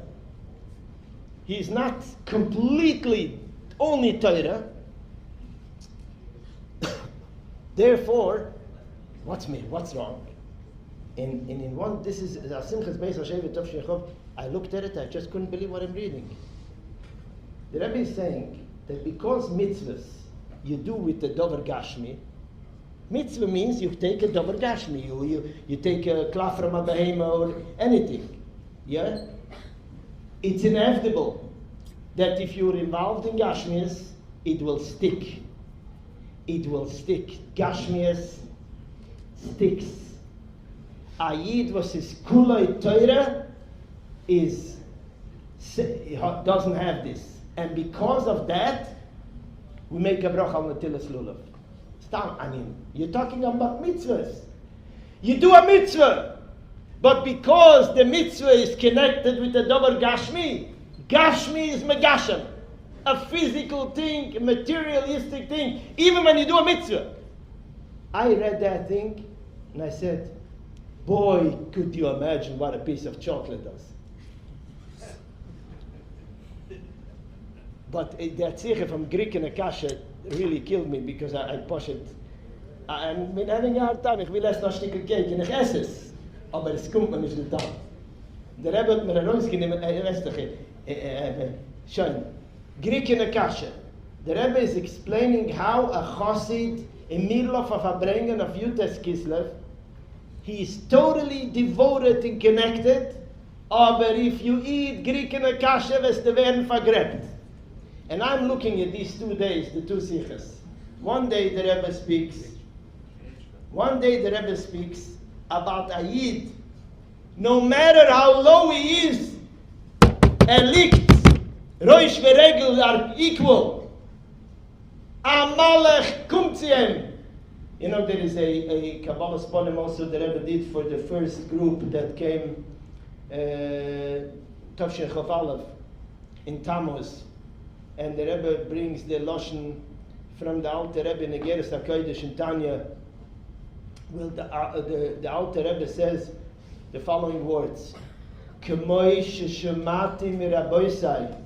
I heard from my teachers that if a malach comes in the presence of a minyan yidden, hear this, the Alter Rebbe says, he has the Kabbalah from his teachers, from his Rebbes, that if a malach comes to a place where 10 Yidden are sitting together, even if they don't learn Torah, wollt in ganzen verbrennt geworden.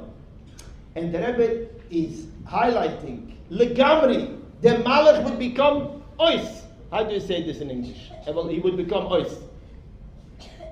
He would dissipate, what? Expire. Oh, that's a good word. The malach would expire because of the holy kedusha that Yidden have. If it's so holy, why are we so dumb and deaf and blind and we don't feel it? That's because we have a guf, and the guf covers, so we don't get to feel it. The malach doesn't have a guf. Ich hab The malach, bottom line, doesn't have a guf. So the malach can feel the kedusha. So he just expires. A yid has the kedusha in him, but our guf covers. So here I'm watching these 2 days. One day the Rebbe knacks how careful we have to be not to be swollen, reingeschleppt in Geshem. In the other day, the Rebbe tells us we should know how great a Jew is. Now that beli gevul of the Rebbe, that 2 extremes, that's a big chiddush that we could Fabrengen about when we'll start Fabrengen. L'chaim.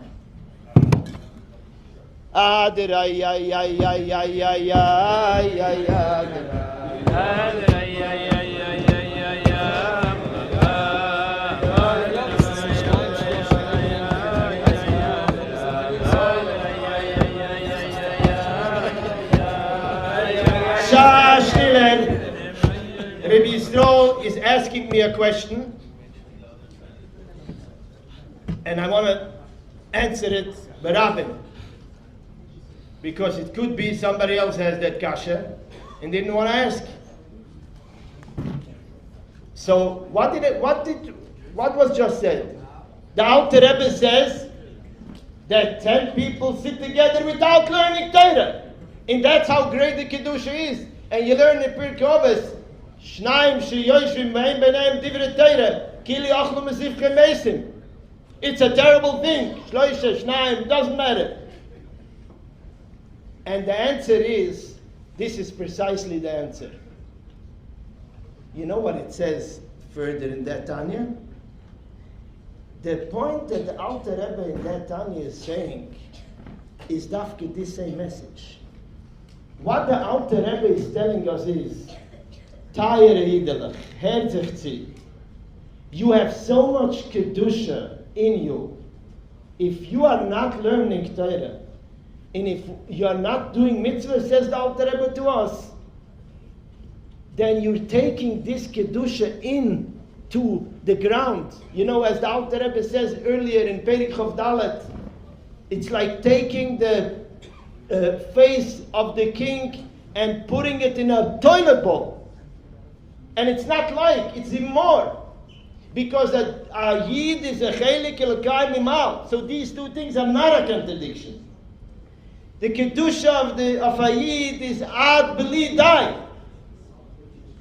And therefore, we have to understand why it is so important. I want to tell you,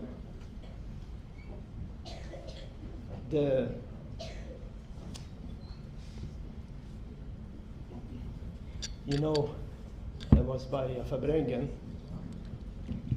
The Yoel used to come all the time to Muncie. He would learn some other, mainly not Lubavitchers, some other chassidim would come, he would give a Tanya shir. And in general, he would not talk about the Rebbe. And this is 40, I'm talking 40, 50 years ago. And I myself, and I'm in the chassan 42 years ago, 43 years ago. So it's been a while, and he came there before also. He would learn, Chevra, they didn't talk about Lubavitch. Which, by the way, there's another, I'll make a Maimon Musgi here. Somebody tell me, lately I started thinking, what a strange thing. Lubavitch Rebbe was such a private man at him. He didn't bother a fly. He lived in a house like in Old Shtetl. In a time, we're not talking in a time of before the war. I grew up in a life of Rebbes. And I know how Rebbes live like. And you know what? Good for them. I know how Chassidim know how to treat a Rebbe. With the Cadillacs and with the... that's the real story, yeah? I'm talking about good Jews, holy tzaddik, fine grace, ehrliche Rebbe. And the Rebbe lived in a house that when the Rebbetzin passed away and people came to be Menachem Ovel, there were a lot of Rebbes that came, they just couldn't believe it. People were so confused where they're going, where they're taken. They were shown to go in here and here. The entrance was from, you would go in, those who were there, you would go in from President Street and you go out from the back. To go out from the back, you had to go through the kitchen. A kitchen, the Stama, my elder Baba didn't have, it had a bigger kitchen than that. The Rebbetzin lived in that house, and not really, those people who really that that's the way she lived, they couldn't believe it. She lived in a teeny kitchen, she had a teeny kitchen with one sink, with one stove, and that's the way they lived. The Rebbe's whole belongings, his whole life was a small room with an old table and chair, I'm having a kasha. Other Chassidim, the Rebbe had a position from everyone in the world. Everyone. The Litvische, a position. The Chassidim, other Chassidim, a position. The modern Orthodox hated Lubavitch. I mean, it's a different world today. But isn't that wondrous? He didn't bother anyone, all he did, he wanted to help people. And everybody agrees, he didn't take anything for himself, he didn't need anything for himself. All he did his whole life is just helping the world. But somehow, the Rebbe's Metzias was, at that time in the world, still it's not so simple. You know, the Alter Rebbe had a kitrik and a different type of kitrik. The Alter Rebbe can somebody tell me why from all Talmidei B'Shem Tov the Alter Rebbe had to have this? Yeah, it's chassidus. The Alter Rebbe had to have this. Can't we see that there is something here? There is a breakthrough. There is a breakthrough. There is a breakthrough. And we are landing. We are landing. Remember? Nanas al Gabanok, what we have said before. We're breaking through. While this is happening, it's now today a known fact that everybody knows already that the Rebbe supported Torah V'das, Olamenu, the yeshiva in Lakewood, at the time when there was officially the Snagdas was fired. I had a story. I'll tell you a personal story. So that was with me. So not a story that I heard or I read. When I was in Satmar Yeshiva, a bocher, and got involved. I was a Satmar boy, a rebellious kid. Watch out.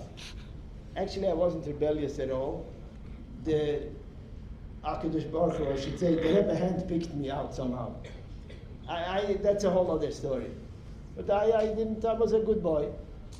I landed by the Rebbe, okay? So I'm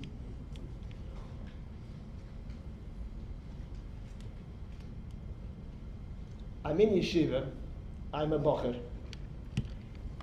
And it happens to be that he was a good kid, a good boy, and a lot of the yeshiva staff were trying to be machzer b'tshuva me.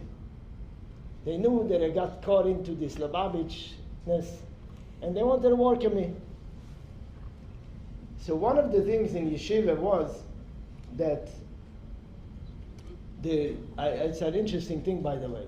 The old Satmar Rebbe, Zecher Tzadik Levrocha, had a chassid. I don't know if he landed there or he sent him there, but in Argentina, Buenos Aires, there is a kehillah, a Satmar kehillah in Buenos Aires in Argentina. You might know about that. It's a famous thing, and this is going years. So since after the war, somehow there's a Satmar chassid that landed there, and he raised the Satmar kehillah in Buenos Aires. Now this Buenos Aires kehillah, they're Satmar. They're Sfardim, a Sfardische kehillah from Argentina. They knew little about Satmar, to be honest. But they're Satmar, so they have to be against Lubavitch. So that was the... So these Satmar boys, these Argentinian boys, at some point in Yeshiva Gedolah, they were sent away from Buenos Aires. They came to Satmar Yeshiva in Monroe to learn in Satmar in the Yeshiva Gedolah.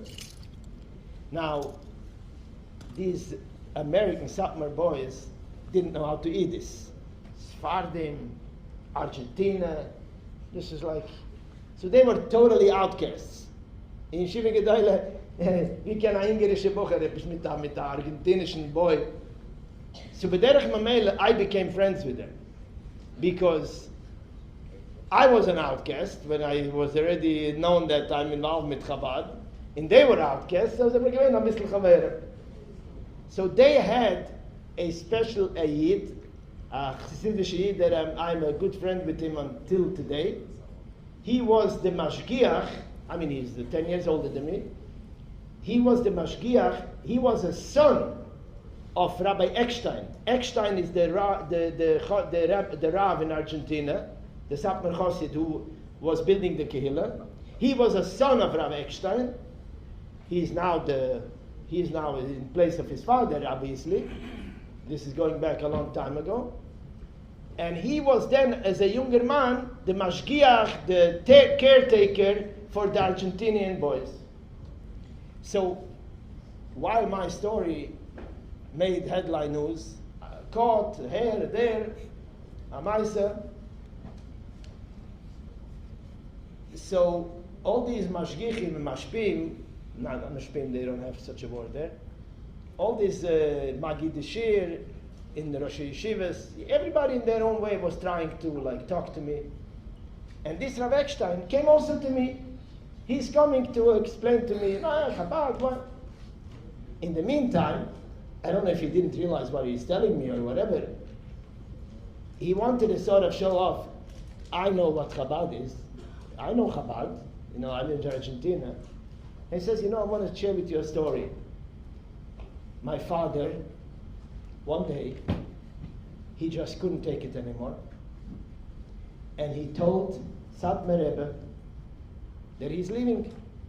He can't anymore do this. He can't handle it. His children, he had kids. He doesn't have a normal chinuch for them. Sfardische kids. He was a regular Ungarische Yid. He wanted to just escape. He didn't have any money. He was struggling with money. And he gave in his resignation. He told Satmar Rebbe that he's leaving. Next day, he gets a knock on the door. A shliach, Rebbe Grossman Yunu, Rebbe Baumgarten Mustama. A shliach, Rebbe Baumgarten, who was the head shliach in Argentina then, comes, knocks at the door of Rabbi Eckstein. Remember, and this is Rabbi Eckstein, who is the Satmar Rav.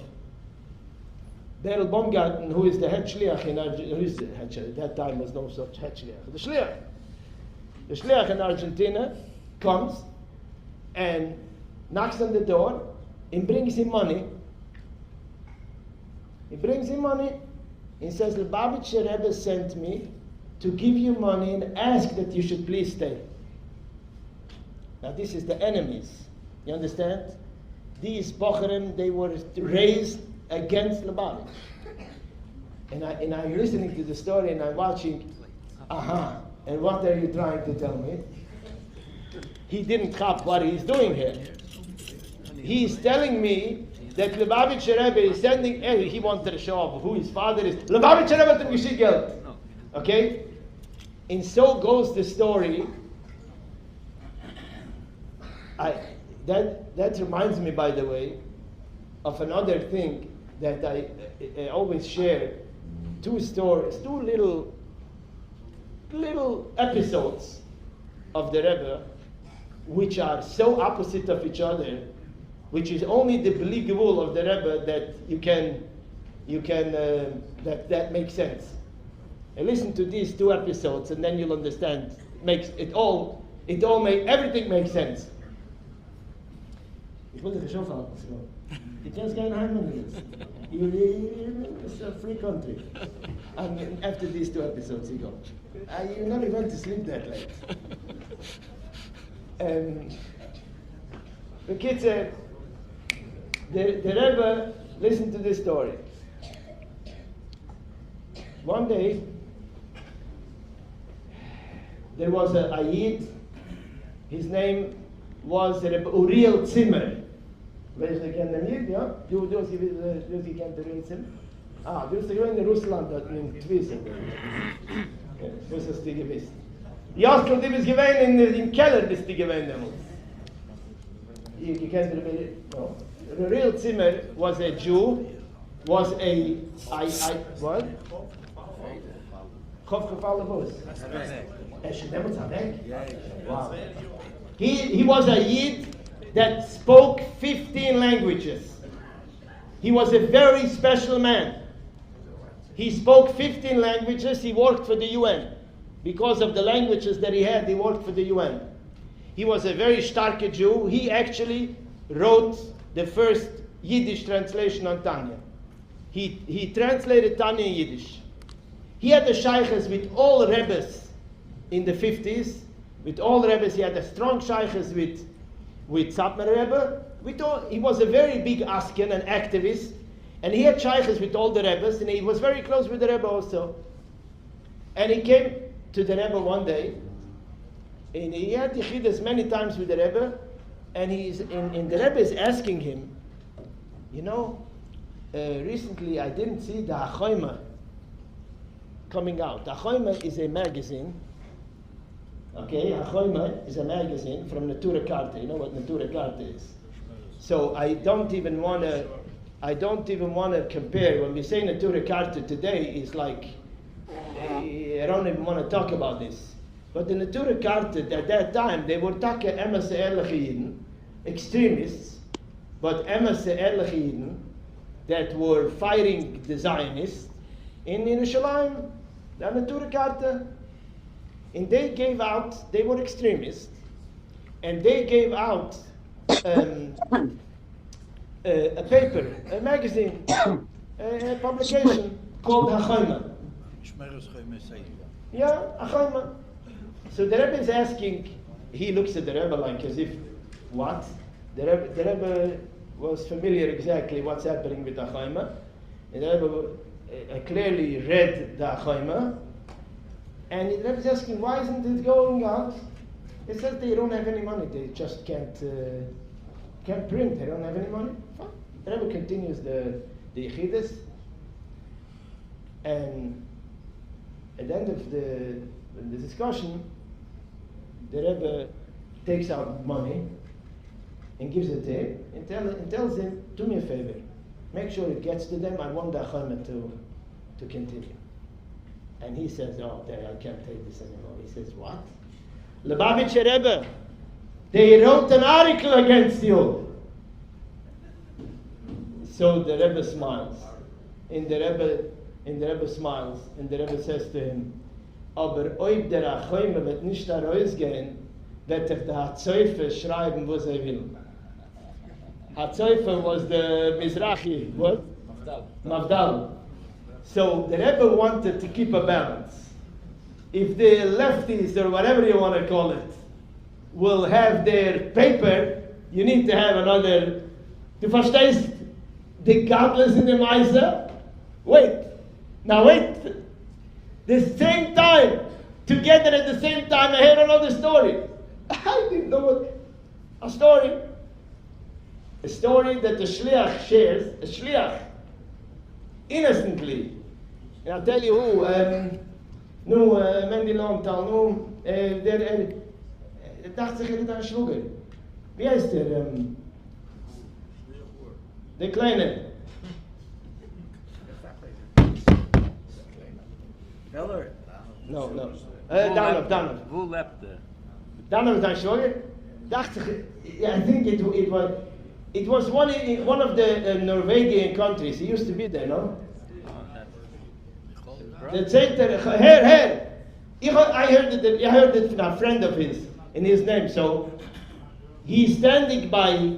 There was a Bnei Akiva program, a reunion in his city. Some kind of Bnei Akiva program. He didn't belong. It had nothing to do with him. But because he's the Shliach in town, he came. He was there.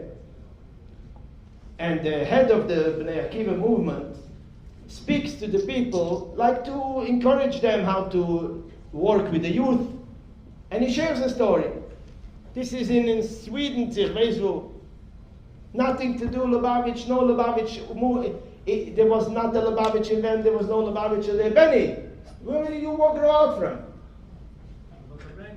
Oh, sure. Bekitzer, yeah? So the Zeiter Azamaiser.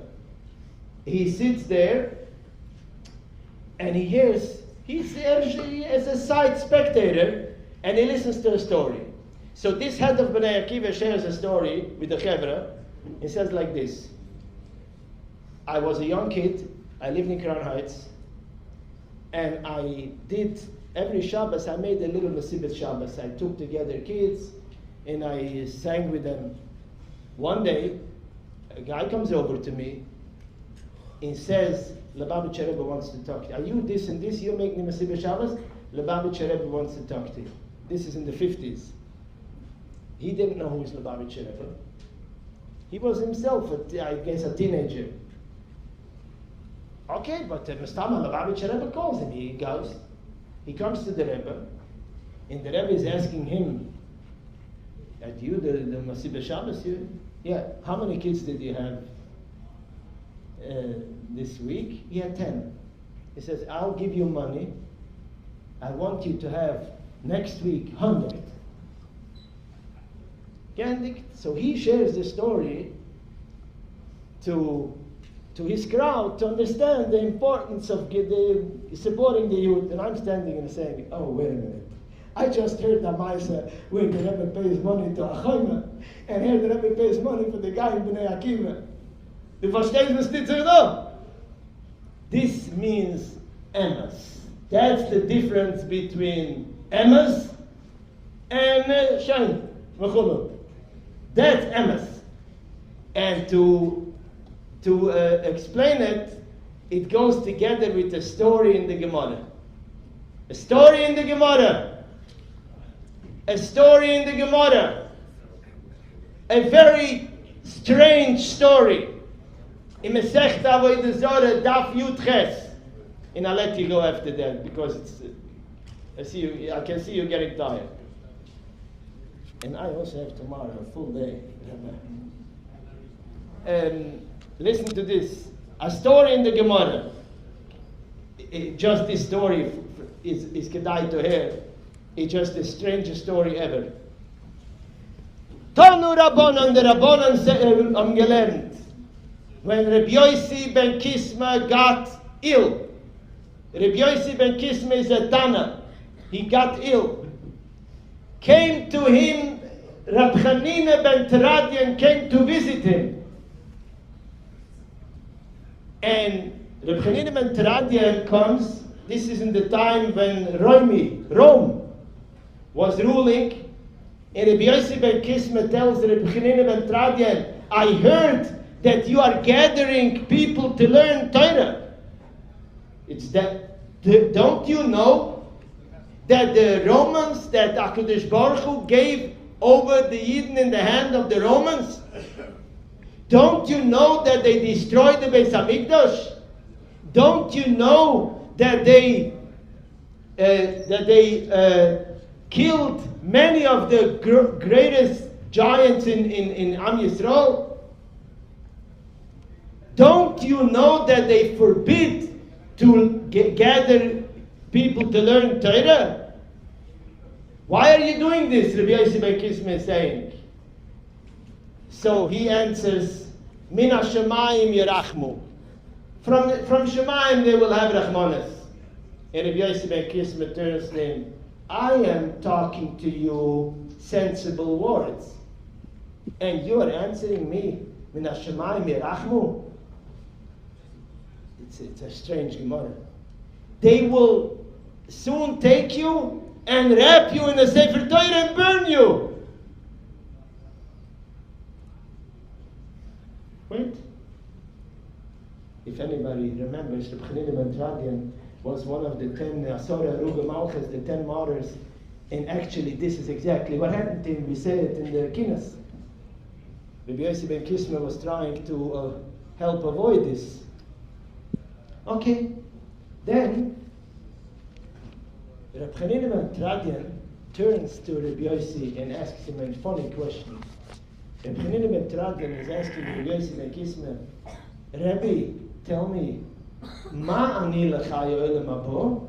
Do you think I will have Gan Eden? So Rabbi Yossi ben Kisma tells him, well, Klum Maisa Bolo. See, this is how he told me the Chachamim. I didn't tell him I'm going to speak about it. Klum Maisa Bolo Yatcha. Did you ever do some good deed? Don't be choshet. He didn't learn the Gemara. He learned in the chassidus. I know exactly where he learned it. The kids are... So... Kilum Meister Bolo Yotcha, did you ever do a good deed? So Reb Chanina ben Teradian answers, yes, I once did a good deed. I had money, Purim money, and I exchanged, mixed it up with my money, my personal money, and then I gave everything for tzedakah. Ah, you did such a great deed, definitely. You'll have olam habo. I wish I should. My chelik should still be like yours, something like that. Now, I just sometimes wonder when you learn this Gemara, how does a misnagid learn this Gemara? Nothing in this story makes sense. What's going on here? He just finished telling him that he's Moshe Nefesh. He's allowing him Poshet Mesiras Nefesh. He learns Torah with Yidden. He learns Torah with Yidden with Mesiras Nefesh. Oh, am I going to Gan Eden? Did you do ever a good deed? You just finished telling me that I should stop doing my good deeds. He had to scratch a good deed from somewhere, from Purim, to find a good deed for Olam Haba. What's going on here? And Rabbi Spalter learned the Chassidische Parsha a few weeks ago. And in Torah Oyer, Parshas Toldos, the Alter Rebbe brings this Gemara. And the Alter Rebbe explains a profound thing. Rabbi Sai, a Yid can learn Torah all his life. But it can be because that's his nature. Because he's enjoying it. That's his style. Reb Chanina ben Tradian was choished, maybe I do it because I have an enjoyment in it. Will I have Gan Eden? Maybe this Torah is just a personal nature of mine. So that's Rabbi Yosef ben Kismer said, let me hear, what else did you do? And then the Alter Rebbe goes in to explain that these two things are opposite natures, which I don't want to go into the details of it. Okay? But if you do things which are opposites, one man, everybody has a certain nature. If somebody can fit all natures, that's emes. That's Olam Haba. To see a Rebbe, to pay money for a Choyma, and to pay money for Bnei Akiva at the same time, that's a whole other story. But the Chveis HaFinish how I came into the story. L'chaim le'bracha.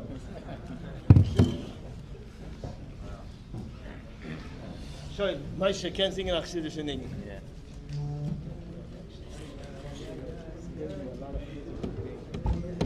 Ay, ay, ay, ay, ay, ay.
Army, right?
Rabbi, komm sagen Lechaim.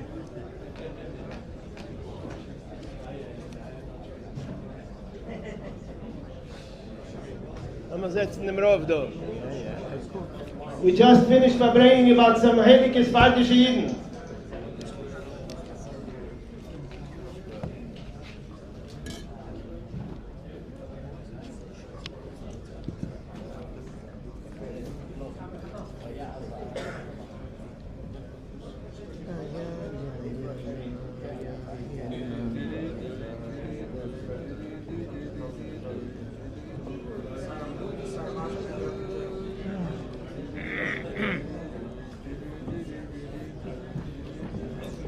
Rabbi,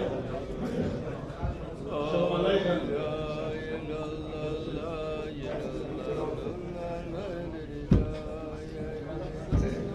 In Lubavitch weiß nicht alle, wo wir sie geben können. Ich bin nicht geboren in Lubavitch, weiß ich ein bisschen besser. No, was are young and dark? Run away, please. Lass mich nicht go allein.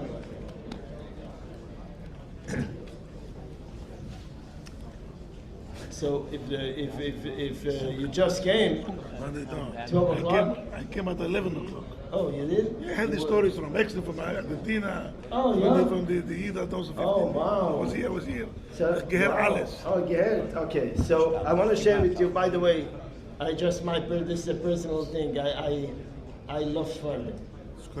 Charles, you can speak to me in Yiddish. In Yiddish? Versteht Yiddish? Amachaya. Chevra, we mentioned before about the Rebel Baumgarten.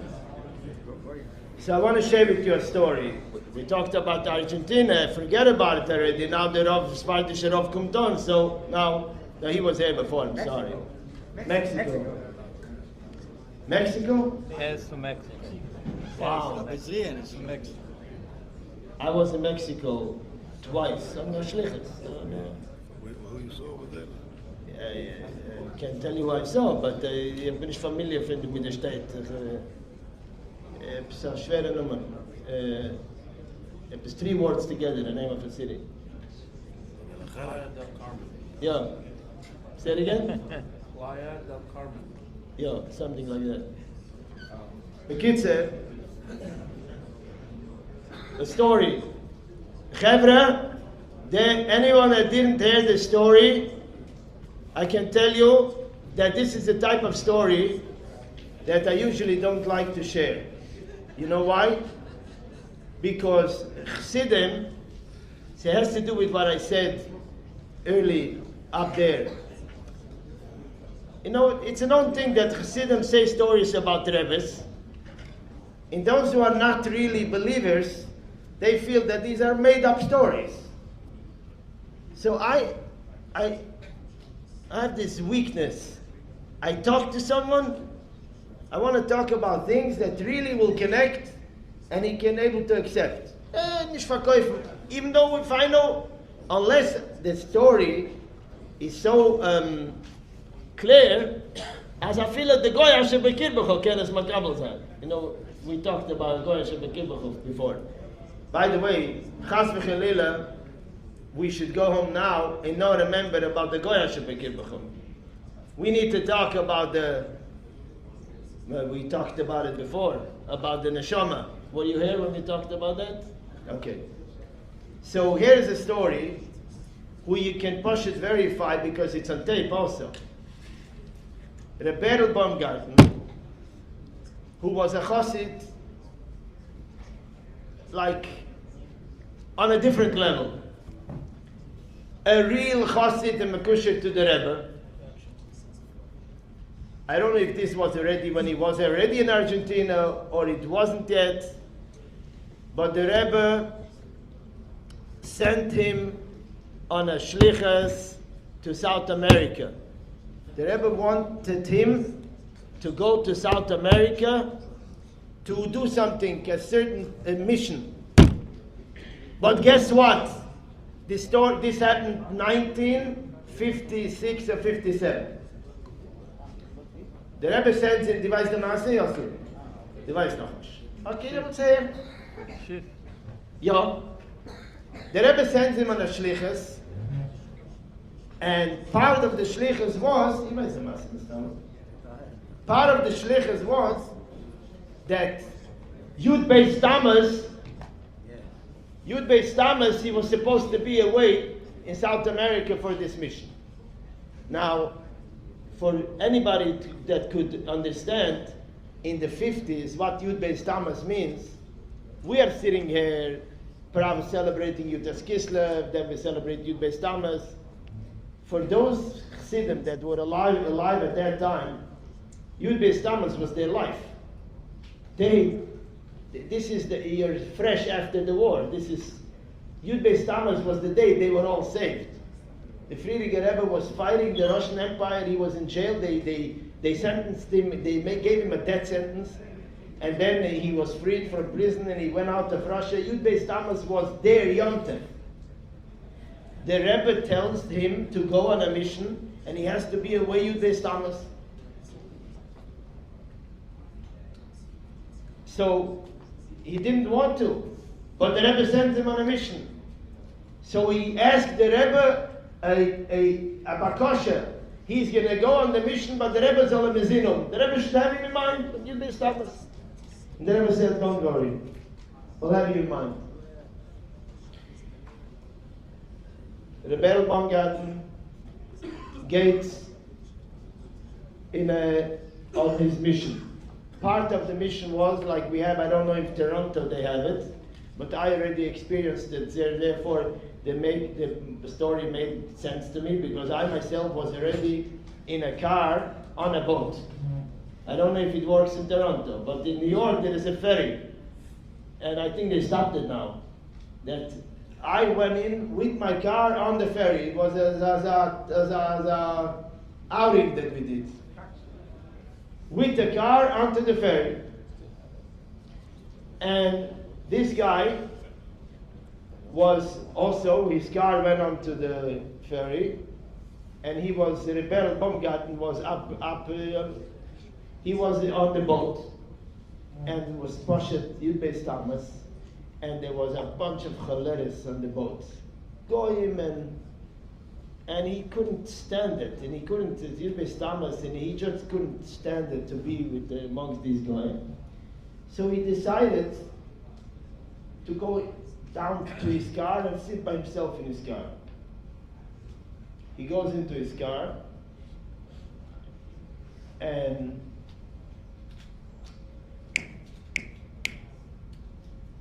the ship, the boats, bumped into something. There was an accident with the boat, and his car slips out of the ferry.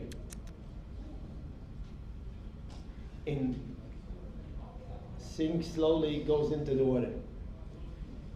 The people on the boat watch it and scream, like, what can he do?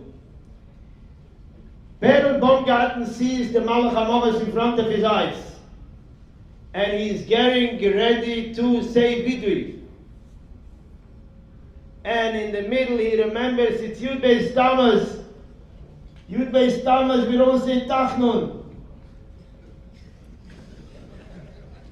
It's very funny when you're sitting by the Fabrengen head. It's not funny when you're in that car, under the water. It's, by the way, the moifes a lot bigger from Berel Baumgarten, this moifes, than from the Rebbe. No matter that the Rebbe sees everything and can see, no. How in the world can a chassid, who is after all just a simple human being, I guess he is not so simple, when he stands in that moment in life, that's a completely different level of his kashrus to a Rebbe. He didn't want to say Tachnun on Yud Tess Kislev, and he gave a geshrei, Oy Rebbe. Now the next thing he knows, that he was, somebody pulled him out of the car, and he's on the boat. They see him back on the boat, the car sunk on there. They see him back in the boat, they didn't know exactly how this happened.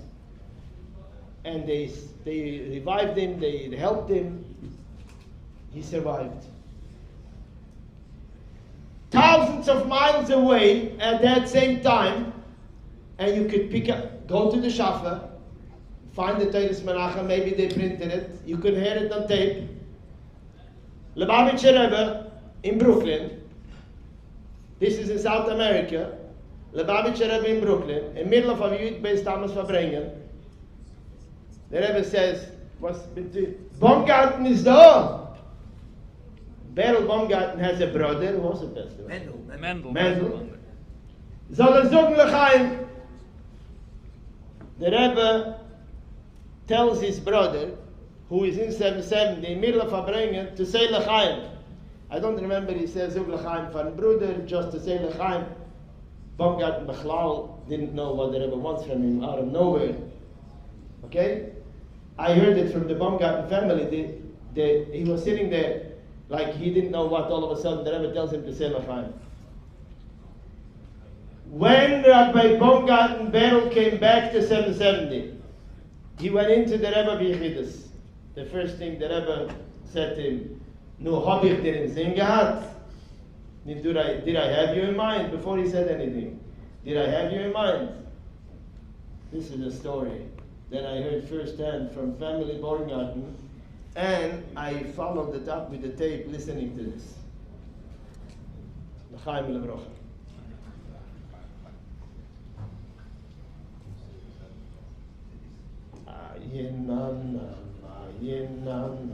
חבר'ה, mich lassen, ich bin nicht kein Baumgarten, kein Singen an ihn, etwas an Geschmack an ihn. Etwas an Geschmack in ihm. Hast du schon den nicht? Das haben wir jetzt gesungen. Ah. Ich sehe den. Warte mal nicht. Wie heißt der, Junge, die Viola hat sich so lieb gehabt, der Shmuel Masayas. Wer weiß der Shmuel Masayas nicht? Die Viola hat sich so gekocht in einem Ding. Aber ich glaube, wer weiß, ich kann singen. Moshe, Michael, my name.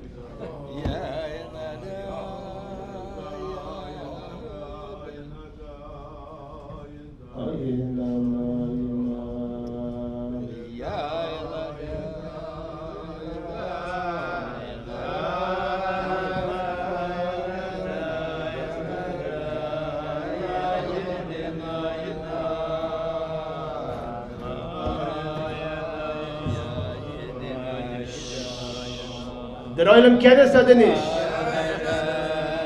Oh,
sitting here, we're schmoozing, we're Fabrengen, we're talking stories. This is alles gut and alles gewaltig. But let's just talk to each other for 1 minute. L'chaim.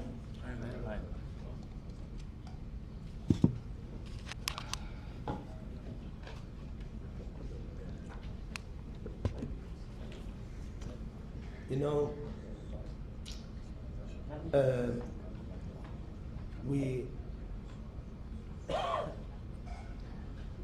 Leib, sit down. Komm, man darf schon nicht gar nicht jetzt. Man schon geben alle Covid von jedem einen. Jetzt kannst du kommen verbringen.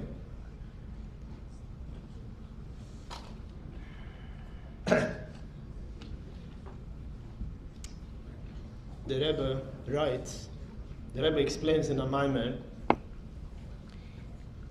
the Alte Rebbe,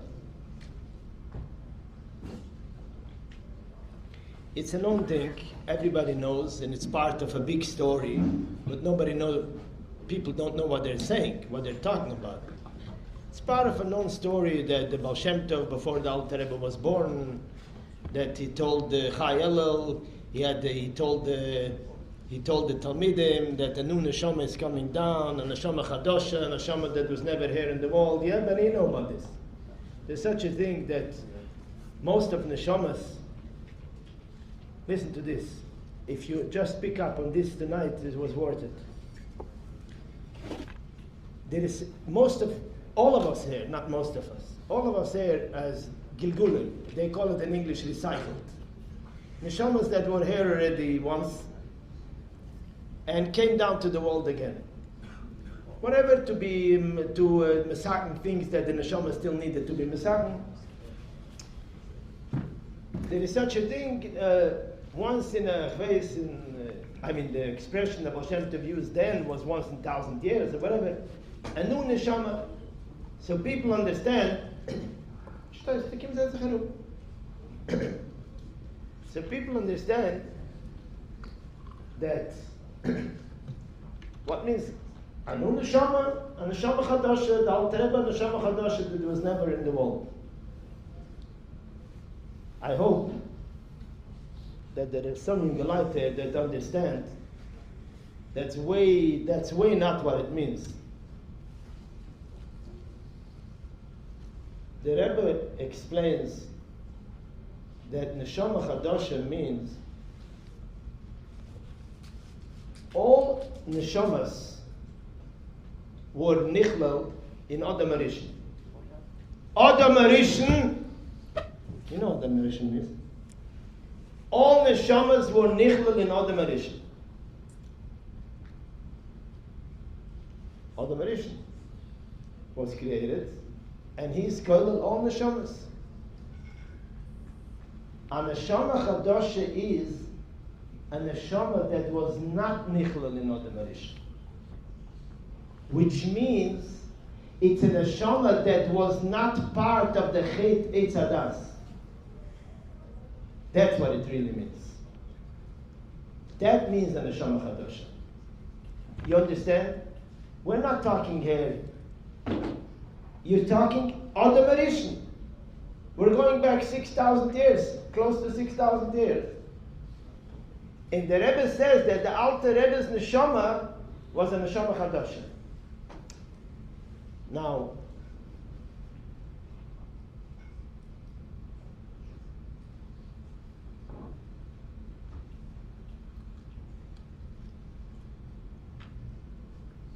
so when I hear these things, and then there's a lot more of such crazy,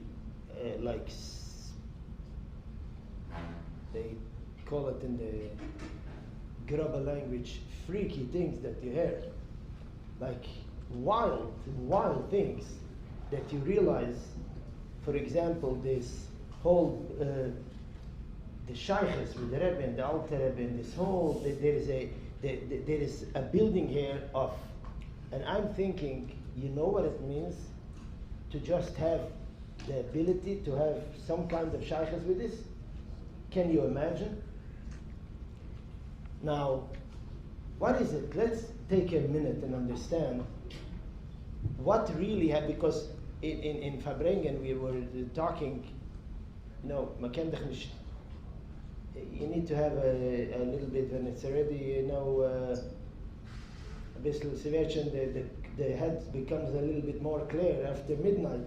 Then we can start discussing what really is going on. The Alter Rebbe, an interesting thing. I'll share with you a story. Remendele Horodoker, Remendele Vitebsk, came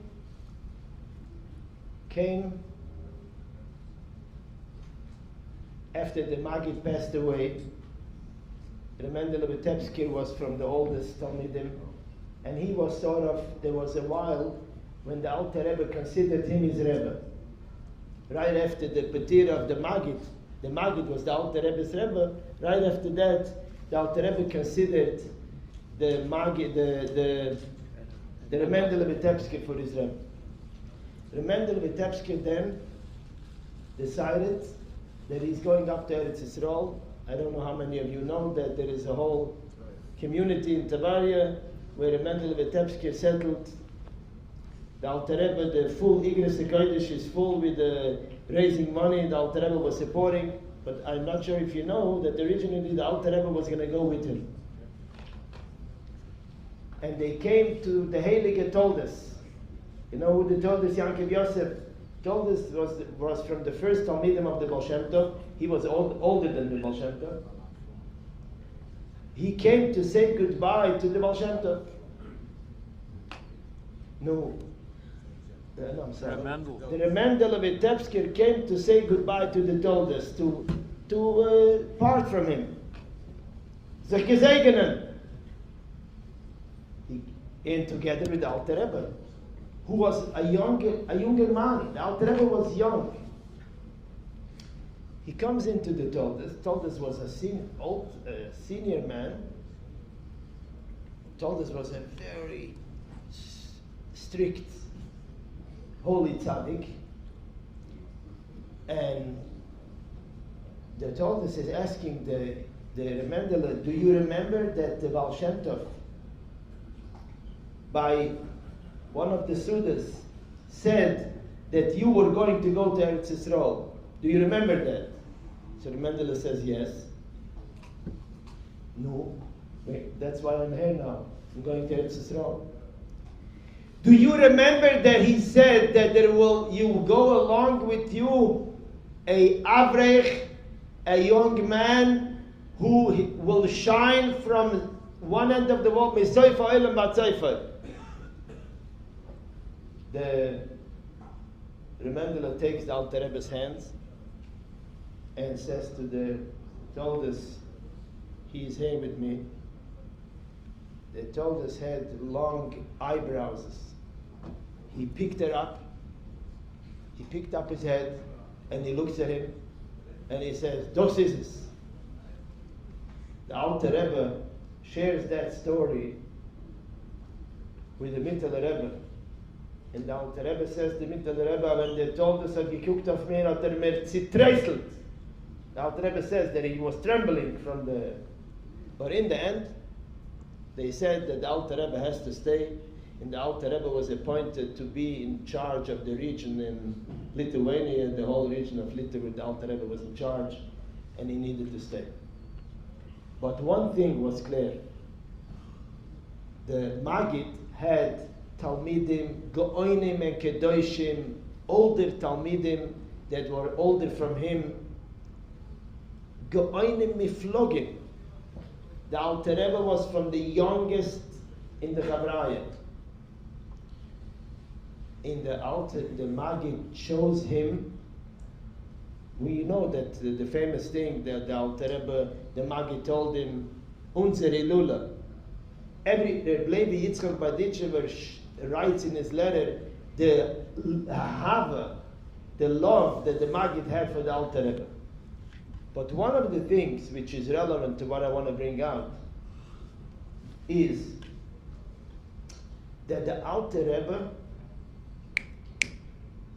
the Maggid told the Alter Rebbe to write the Shulchan Aruch. Can anybody here tell me what's the shaykhs with the Alter Rebbe to write the Shulchan Aruch? There were tremendous goyim there. Why is the youngest person writing the Shulchan Aruch? What's the writing the Shulchan Aruch that the Alter Rebbe was given? And we're learning a little bit what's going on here, that becomes very, very clear. I'm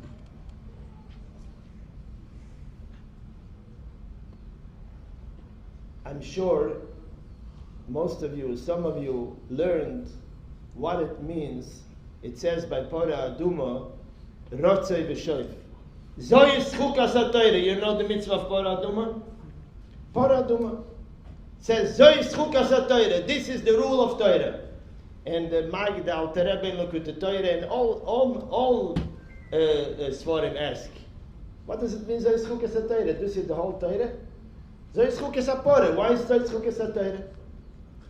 And the Alter Rebbe explains, because the entire Torah and the entire world in our entire mission is based on one thing, Rotzoi v'shoif. To get the highest levels of godliness, to bring it down into connected with the lowest thing. Now, what's Rotzoi v'shoif? Rotzei v'shoif has million examples. We get up in the morning, we daven, that's Rotzei. We go, we connect with Hashem. We go out to do business, that's Shoif. Weekday, Shabbos is Rotzei. Weekday is Shoif. Nigle Pnimiyas HaTorah is Rotzei. Nigle the Torah is Shoif. You understand how these things work? There is, in every aspect, you have Rotzei and you have Shoif. Somebody can be here and there together, that's almost the impossible. In Nikla the Torah itself, Gemara Pilpul is Rotzei. You learn Torah, you fly. Halacha is Shoif. How do you have to conduct yourself in the bathroom? Halacha is detailed, down to earth. That's halacha. The Alter Rebbe wrote the Sefer Tanya. None of the Talmidei Baal Shem Tov had the most highest extreme level of inyonim of Rotzoi, of chassidus, the deepest inyonim in chassidus, given endless, and at the same time wrote the Shulchan Aruch. Now, to do this, only a neshama chadosh can.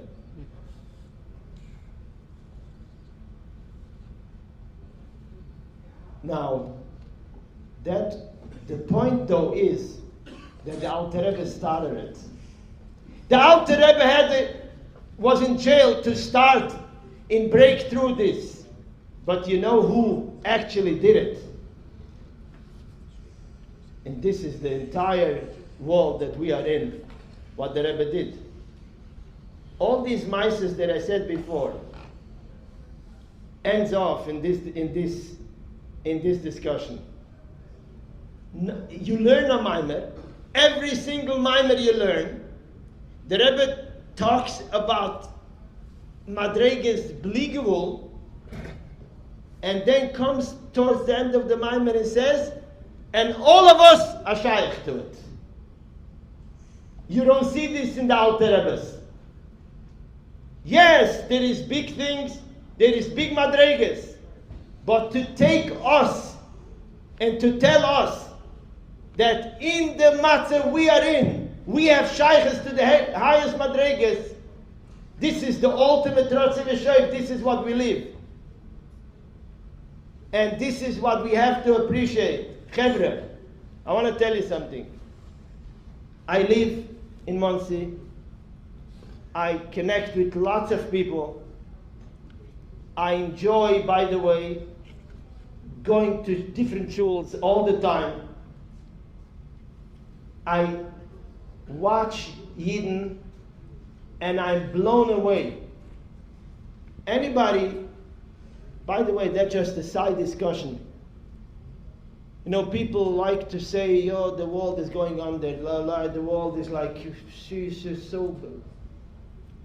I can tell you that I see, the Eibishter didn't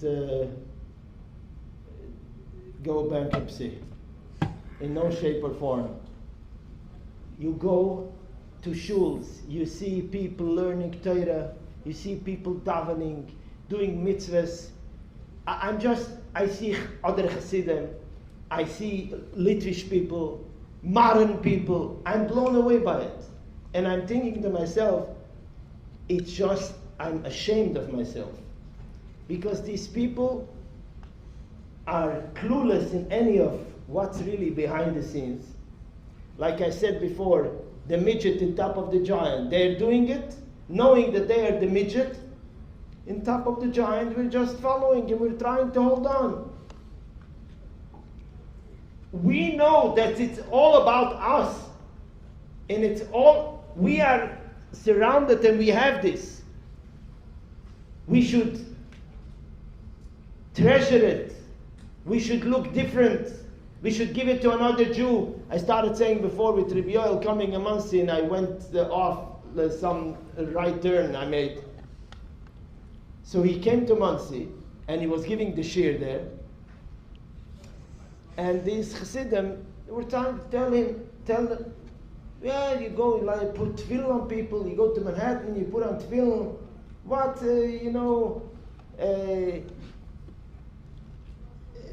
what's shaykhs? It doesn't make any sense. So Rabbi Yoel tells this younger man, and he didn't mean it bad. The younger man didn't want to, this is a younger man who came to a Tanya shir, and he is participating. But it doesn't make sense to go to put on tefillin for another Jew. So Rabbi Yoel tells him, I want to tell you, you know what your problem is? Your problem is not the tefillin that's putting on, that his tefillin. Your problem is your own tefillin that you're putting on. You don't appreciate your tefillin. You're doing it because you know that's what we do. That's the minhag. That's the sider. That's our upbringing. So it's not his. What do you want from him? If you should only know what the tefillin is and why you are putting on tefillin and who you are, you'll understand that you're going to run in the street to get the other Yid to be a part of it. But the bottom line is that in order to have it, you can be, I'll tell a scary story again. There is a famous chassid, Reb Manasan, yeah? Mani Manasan. Reb Mani Manasan was a Yida Gvir, was a wealthy person, a chassid of the Rebbe Rashab. The Rebbe Rashab was in Dacha, was in France, I think. He was away from Lubavitch. And he sent a message to Lubavitch, to Romania, that he wants him to come. No, the Rebbe is calling him. I mean, normally he would go with wagon. They would go with the train, the Bahn. But the Rebbe is calling him. He's not going to wait now to when there is a flight. So he took a private balagola and he made the trip. Cost a lot of money. He came. The Rebbe was in the hotel. The Rebbe called, took him out.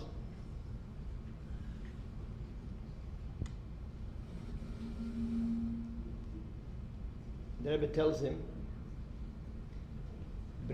go get paper. And he said, I don't know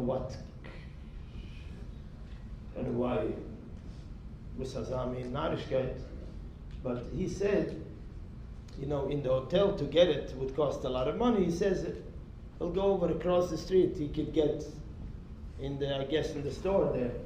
He could get some papers. Rebbe became serious and says, we don't need anymore. Turns out the Rebbe was going to say a maamar for him, and he missed it. So I once heard from a chassid, Fabrengen, and sharing the story, and said, you know what? Gefahren von Lubavitch. He made a long trip, and he missed it. We have to make sure not to miss it.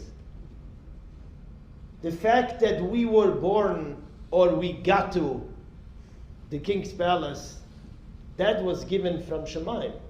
We didn't choose it. The fact that we have the shaykhs with everything we talked about before, that we can be part of the Rebbe's life, that was just given to us. But the Bechira Chavshis, free choice, is in our hands. We need to do something with that, and that's in our hands. Rabbi Say, and with that I want to conclude. Chanukah is coming, and I want to share one thing about this. Chanukah, three things happened. Three things happened to Chanukah. First, there was a fight. Yair. By the way, you look at this guy, I can't get enough of him. I go crazy. That's not normal. A couple years ago, he was asking where he's coming from. I wish I have his koch and fire. I wish. This is just the Rebbe's products, original. So listen. So there are three things that happened to Chanukah. Three things that happened to Chanukah. Listen to this. One thing is there was a war. A fight. Druckmann. Sie gewähnen am Milchoma. Yavonim mit the Chashmanoim. Okay. What happened next? The Chashmanoim haben gewonnen. What happened next? They found a jar of oil. Pach, shemen, chosim, b'choisama shel kohen gadol. By the way, did you ever think about this? Why does this so important that it was sealed with the kohen gadol's? That's the OU. The OU, huh? Right. Why do you need the kohen gadol there? Okay, we'll talk about that. Then another thing happens. What's the third thing that happened? Again, they won the fight. They found a jar of oil, and what else? 8 days. Chevra, this is what it's all about. Listen to this. One of the things the Rebbe tells us again and again and again. The story from Chanukah is not a story, I was telling the people in Kollel today, it's not we celebrate the story. A basic thing from chassidus, even other chassidim know, that Chanukah is happening now. But other chassidim know it. I learned in Cheder that the Shalom HaKodesh says that the oilers of Chanukah come down again. So das hat man gesagt in Cheder euch. But they didn't tell me that there is something more to the story. The Rebbe says the three things that happened in Chanukah is happening in our lives every day. There is Chashmanoim and Yavonim inside of us. In here there is a little Yavoni and a little Chashmanoim. And there is a fight. And sometimes we lose the fight. And sometimes we win the fight. What happens after you win the fight? How do you win the fight? Because a Yid has in him a pach echot shel shemen chosim b'chesama shel kohen gadol. There is the pintele, the gilia yechide shebenefesh that a Yid has, and once in a while that sparks on, and takes over. And that's what happens with every Yid Yom Kippur. That's why Yom Kippur he comes to shul, even the Yid that doesn't go to shul all year. But that's not enough, says the Rebbe. Because that Pach Echad Shel Shemen gets excited. And then after that, life goes back to normal. And that's where the third thing comes in. The Pach Echad Shel Shemen has to come down into the 8 days, into the 7 meters of the person. It has to express itself in daily life. And that's what the Rebbe is saying. By Yom Kippur we say, the Kohen Gadol does achas.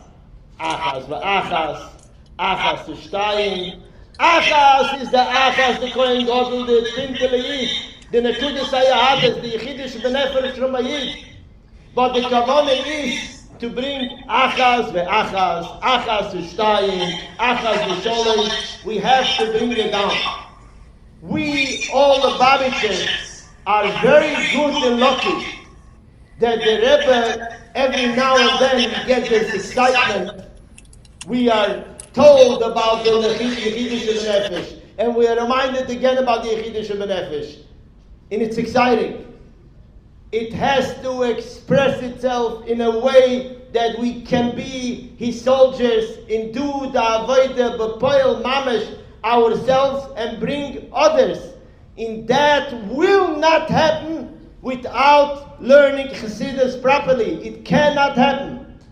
It's not shayach. And that's something that can only be done by us b'poel mamash.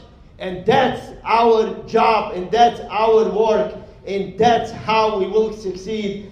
Let's not lose out and miss the point. Chas v'sholem. Pach Echad. We started this Fabrengen saying that we all have the Goya Shebekibecho. The Fabrengen finishes with saying we have the Pach Echad Shemen Shel Kohen Gadol that has to be expressed in our daily life. And we should be zoichet to see the Rebbe lemata ma'asoret tefachim b'hu yigelenu. L'chaim.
That's what the filigree says there.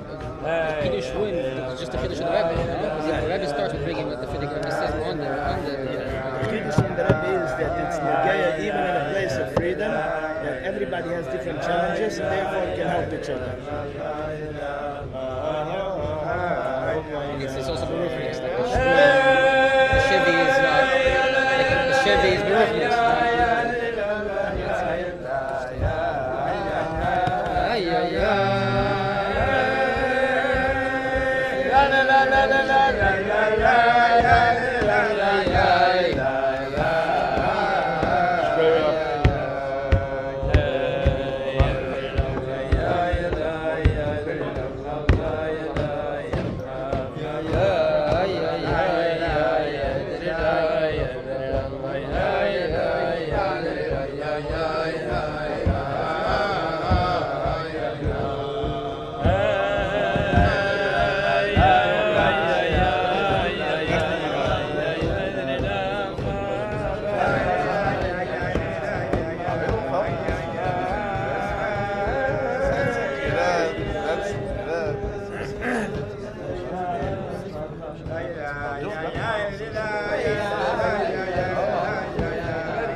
This is Akiva Balter of the GZL Network, or Gamzum Latova. I want to thank all of you for joining.